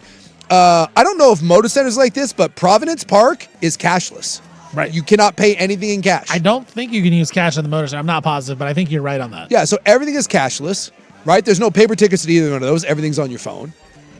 At some point, does this guy have to get on board? Or a season ticket over 50 years, do the Dodgers eventually break down and give this guy paper tickets? I would like to think the Dodgers will break down and figure it out for the guy, because he is one of a kind. I don't think this is going to be like some trend where all these people are going to start not using their phone or anything like that. I think this is literally just a one-off. And this guy's been there for 50 plus years, whatever it is. Like, I feel bad for him. I feel bad. Because They got it. They have to rectify this just for him. I feel like this is honestly just a one-of-one situation. Because this is eventually going to happen to all of us. Right. Like, you don't want to be the old guy, but it's occurring. One of these days, when robots and AI are taking over everything, I will be that guy. I will be that old guy terrified and confused in the corner and not understanding how to do things. I can see it coming. And so I have sympathy towards him. I do. But at the same time, smartphones have been around for a while. You've seen this coming. Like, someone at this point, like, if you have enough money to buy season tickets to the Dodgers, you have enough money to get a smartphone. Even if it's just for this. I do agree, but that's not the point. That's not the point, Zook. The point is, this guy, look, he doesn't want a smartphone, and I get it. I get it. If I could go without a smartphone and I could go without social media, I think that'd be great for everybody. This guy doesn't have a Twitter account.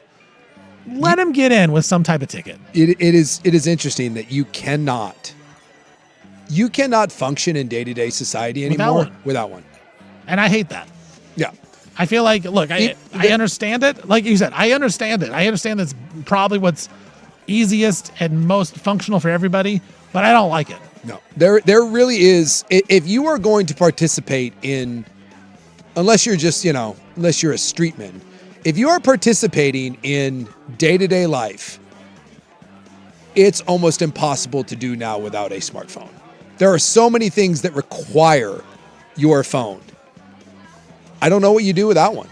I honestly, I don't. Well, maybe it's when you're 81, maybe you're not participating in day-to-day life, but something as trivial as a baseball game now, or even here, I don't know. Can you get paper tickets to the Blazers still? I don't know if that's even an option. I would say doubtful. Well, I know, like I said, the fact that they're both cashless. So if you don't have, well, I guess you still have your cards, right? I was going to say, like, you could still pay with your credit card, but Moda Center is cashless, by the way. So both are cashless, but you can still pay with a debit card. Are we going to reach a point where we don't even accept credit cards? You have to pay with Apple Pay or Zelle or something? According to internet, you generally cannot use physical paper tickets at the Moda Center anymore. It's mobile only. Yeah. So it's not just the Dodgers. This is life. So even your olds. So right now, basically, start training your olds. If you've got an old out there, start helping them out. Get the granddaughter over there and show them how to work the smartphone. You make a good point, though. He's old, yes, but he's seen this coming, and he's out doing things in the world. Yeah. He's going to Dodger games. Yes. He needs to. Maybe it is on him. I might have flipped. I might have just flipped Steven's on like, this. you old coot. Yeah, get it together. If you're going to go out and do things in the world, I'm all for it, and you're old, great. But you got to kind of figure it out, dude. I don't know. I keep looking at it. I am interested. Every now and then I'll throw this guy's name in because I am interested to see if the Dodgers cave. Like I'll say this: I want him to go to the Dodger games, so I kind of want him to give him a bone, but I also want him to figure it out. If you're going to go out and do social things, you might need a smartphone. All right, we put a bow on this when we come back. 105.1 The Fan.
UConn, Michigan, 29-33 at the half. Michigan in the lead.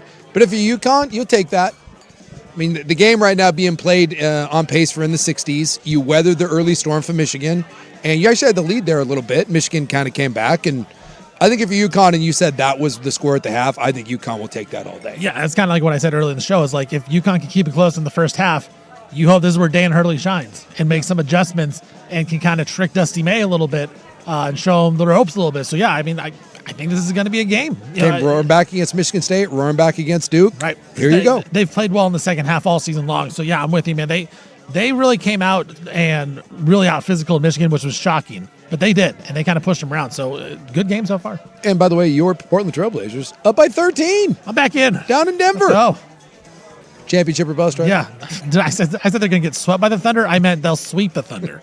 That's what I meant to say. You know that'll happen too. If they beat Denver tonight, Blazer Twitter. Oh, we're back. Well, I mean, we're back. There could be an injury to the Thunder. You win that series, and then, the Lakers are hurt. I mean, Western Conference Finals not out of the question, right? I mean, and then you never know. It's best of 7 against Wemby. Hey, Luka's heading over to Europe for treatment. Right? Yeah. Exactly. Yeah. Gonna get some of that LeBron treatment. I do enjoy that in now sports that all you have to do to take a bunch of illegal drugs is just go to Europe. I think it was like Kobe started that. Yeah, just head over there. Yeah, Luka's like, man, I'm hurting. LeBron, hey, go see my guy. Yeah, he's overseas. Yeah. Do they even the NBA does have some form of testing for that. Do they do blood Paul tests? George got suspended this year for stuff. But that's a piss test. Do they do blood tests? Because blood tests the only thing you get, like the HGH and all that. Doubtful. I just assume at this point that everyone's on something. I don't think the NBA tests for much. I don't think they care. I kind of appreciate the new kind of laissez-faire attitude towards drugs. It's like, whatever. It's common knowledge. Guys in the NBA are smoking weed all the time. So, yeah, I don't think they care. It's crazy. Is weed performance enhancing for some NBA players? Probably. That is fascinating to me that you can go out and you can play at that level high as a kite. That must be a different kind of weed smoker than what I'm used to. Right. Some people, I remember back in the day, even when I was in high school, there was guys that would do it, and they're like, yeah, just help me out. Help me, focus. I guess let me say this. Vladdy's smoking heaters all the time. Yeah, the jiu-jitsu culture, you don't get it so much like in boxing if you go to like a combat gym, but jiu-jitsu, there's a lot of weed smokers. Like, and it's weird. Like if you just go to a new gym or you go to like an open mat, and like you run into a guy and he's just. You could tell. Like you're like, well, what's the NFL culture? Because the NBA is weed culture for sure. Is it just like pain pills? Pain pills. Yeah, I mean certainly like NFL guys have their fair share of weed, but right. I don't think it's like that. At least when I was there, it was not. You can still get by. Ricky Williams had his career ended because of it. Josh Gordon. So it's certainly there, and now that it's not really tested for, maybe it's become. My guess is it's way more prevalent now, but back when I was there, because I'm 1,000 years old, it just wasn't worth it for guys to get caught. Guys would just do other things. Okay. But like coke and pain pills and like that's, well, the ugly little secret of the NFL is it's just pain pills. They're just throwing them at you. Yeah, pain pills just make they make the world go round. Like, and you don't like there was no. I think now at least too. I think it's some doctor, might have been the Chargers or Steelers doctor. One of them got busted because there's no paper trail. They just were giving them to you in handfuls. Like now you actually have to write prescriptions. Oh, that's nice. But when I was in college and then when I got to the NFL, like they just handed them to you. Like you would just be on the plane or you'd be on a bus or in the locker room and someone would come around and they're like, anybody? And you're like, sure. Thank you. And then you would just, Yeah, because I feel like the NHL, that's more like we're going to go to the bar and drink culture. Sure. Where the NBA's weed culture for sure. Yeah. Major League Baseball. Baseball certainly is an alcohol culture. Would be alcohol as well. But for the NFL for a while, it was like speed, amphetamines, Adderall was a big one because you had to have uppers. So a lot of that, and then of course just the pain medication. You have to have it. There's no way the NFL could exist without pain meds, and whatever way you want to do that. Whether that's Toradol, Vikes, weed, whatever, your body ain't making it through that season without. I can't believe that people play football and survive and can walk afterwards. Yeah. Dude, when you have someone have surgery and then they're back like 10 days later, that's not normal. And yet it happens all the time in the NFL. All right, that'll do it for us. We'll go home, check out the second half of this UConn-Michigan game, and then remember, your Blazers are back. Fighting for playoff seeding. They will officially be in the play-in. 8 or 9. Yes. Can't be 10, not going to be 7, 8 or 9. 8 or 9. 5 games to go. That'll do it. Thanks for listening for Primetime. Rob should be back tomorrow, full crew. See you guys 3 to 7 right here on 105.1 The Fan.